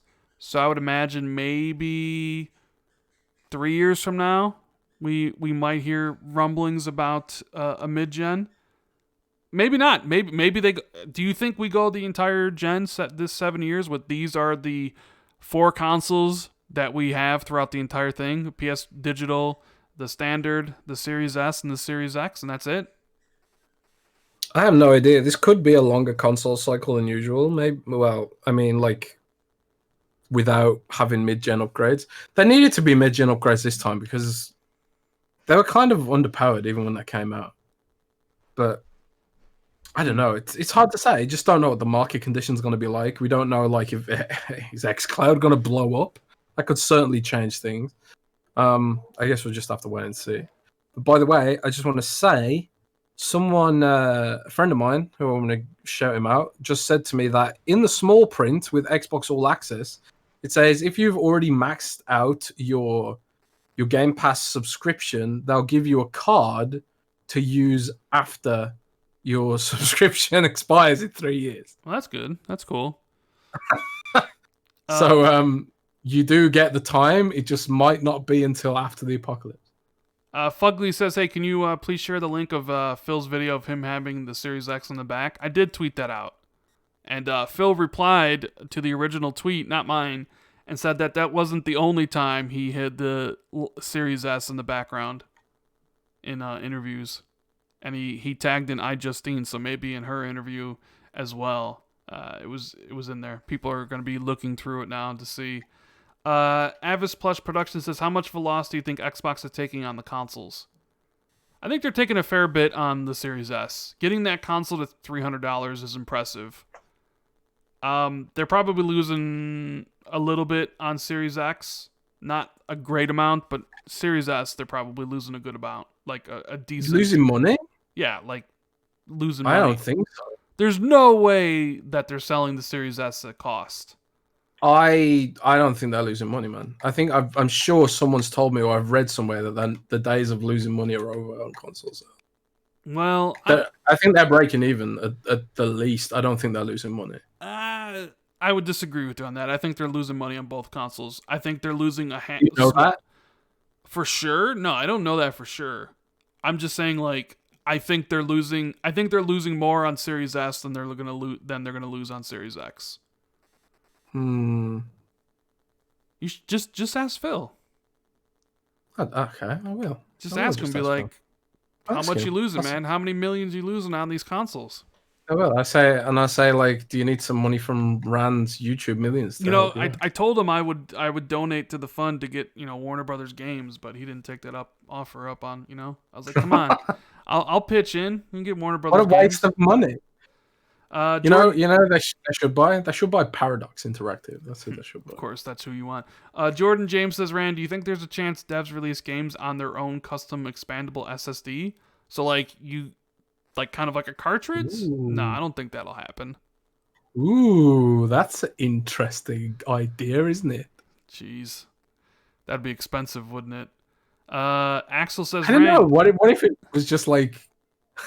I think it's funny because some of the memes I've seen out there are like, oh, the next Call of Duty just comes on an SSD because like the install sizes of some of these games are getting ridiculous. But I don't know. Maybe that could be an option, man. Maybe we'll go back to cartridges. What about this? Oh my god. Axel says, Rand, does it upset you that Jez will be on another podcast without you, just leaving you behind like an ex? What? Oh yeah, I'm on the Season Gaming podcast tomorrow, Rand. Oh, another podcast, huh? Well, hopefully you have a good time. Oh, dude, they're cool dudes over there. So I'm looking forward to that. And I'm also going to be streaming Remnant from the Ashes on Windows Central Gaming YouTube at about 3:00 British time as well. Right. So I got a busy Saturday of gaming ahead of me. Straw Hat Killa or Khalifa says, think we could get Destiny to run 120 frames at 1440p next gen. I love 4K, but would rather have frames per second. On Series X will probably do 4K 60 no problem. Right? Yes, I would crush it. Yeah. I think the best you can is this about Destiny, right? Yes. I think the best you can hope for is 1080p 60 on the Series S and 4K 60 on the X. And the fact that Microsoft and Bungie seem to be working so closely together for the launch, I do think we'll get like a Series S and a Series X version of those games to showcase those systems because, Microsoft doesn't have a ton of first-party stuff to show off. Does it have any? I don't think it has any, except for like publishing. Aquaman says, is Xbox Series X going to be 60 frames per second on all titles? No. I would say no. Like all titles, like every single title be 60 frames? There's going to at least there's going to be backwards compatible games that are locked to 30. I'm sure there'll be next gen games that will be at 30 frames too. I think there'll be games that are running on ERA, the Xbox One development environment, cross-gen games that run at 30. But I think when every dev moves over to GameCore and we stop making games for the One X in a couple of years, I think 60 will be pretty much across the board. Okay. That's my belief. Jeff Smith wants to know, any chance we hear about studio acquisitions in the next few weeks? Not likely. Yeah. Studio acquisitions are crapshoot. They're hard to predict. So this is the one thing that you unlikely to ever get leaks on because only a few people know about them. They're super confidential and nobody wants to leak them because they want to, have their poker face and stuff. And also there's like laws about it. Like you can be done for insider trading and stuff like that if there's like share price involved. So it's hard. That's just really super hard to predict. Yeah. Ravenflow says, Ninty got me. I'm getting the Mario collection. I hope you enjoy it, man. And let's see. East Coast says, can we expect studio acquisitions at XO? I mean, who even knows if there's going to be an XO this year? I think they'll if probably do a digital XO, right? I think if Microsoft has a studio acquisition, I think they'll just announce it in the press release and maybe a video. I don't think they'll hold on to them like they did and announce them at an event. At least that's kind of my thinking on it. And Furious One wants to know: Do you really think the game of Price, War Chicken, Sony, and Microsoft were playing was about a $500 price tag? Ridiculous. Obviously, it was who could go with the $600 price first. I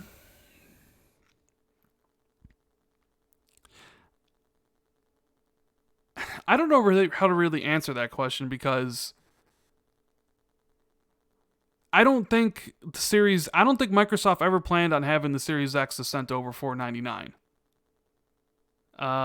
So I think it had more to do with logistics and COVID and what was going to be available and could they get the systems ready by a certain date, and they were just trying to lock everything down that they possibly could, and maybe waiting to see what the other one was doing in case there was a chance they could undercut them. But I don't know. Like, I thought there was zero chance the Series X would be $600. Now the PlayStation 5, I still don't think the PlayStation 5 is $600. I think it's gonna be $500.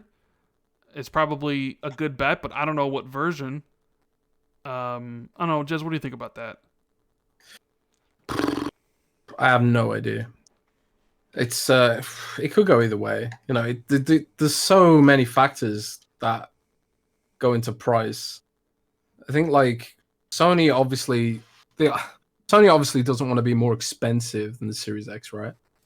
I mean, who wants to be more expensive? Yeah, but at the same time, it's like this is it's like I said earlier, we're sort of in a market now where someone could buy a PlayStation at a loss and they could just use it to play Fortnite, which is free to play, and they could never spend a microtransaction. And there's probably a significant amount of people that do that. So if you are that kind of person, you don't really want to be selling your consoles at a loss when you consider the attach rate of some casuals, right? They at least need to be breaking even because there is a potentiality there that your console's really popular and loads of casuals buy it and they don't spend, you might just be wasting stock. You know, I don't think the age of selling consoles at a loss is a thing anymore when we've got free-to-play games and that you don't even need to spend money into play. So it's a tough one. Could go either way, I think. Yeah, fair enough. And you know what? I think that's where we're gonna end the show for this week. It was a huge week. You know, next week we're probably gonna get PlayStation 5 stuff, so we're gonna have comparisons, price points, probably get like launch info and all that stuff. So we should have a lot more to talk about next week as well. So hope you guys enjoyed the show. If you did, hit the like and subscribe button, the notification bell. Follow me and Jez on Twitter. And you know, we both hope God, I'm losing my mind over here, Jez. I got so many things going on right now. I got like 15 DMs. I'm getting tweets all over the place. I'm being pulled in so many different directions right now. But I want to thank everybody for, you know, joining the show, sitting through the 2 hours. Yeah, Jez, you got anything to say you want before we get out of here? Nah, just, you know, thanks to everyone again for support and all that sort of stuff. You know, people are tweeting me jokes about bone cream, which is just hilarious. Bone cream. I'm gonna have to have. I'm gonna shout out Tim Lambert. Tim Lambert tweeted me, "Gotta go. My wife is yelling at me to go to the store. We ran out of bone cream." Yeah, I'm gonna have like Colt make a emote for it or something. Bone cream. All right. Well, I hope everybody has a great weekend, and we'll be back next Friday for another edition of the Xbox 2. Have a good weekend, guys, and keep it gaming. Later. Thank you, everybody.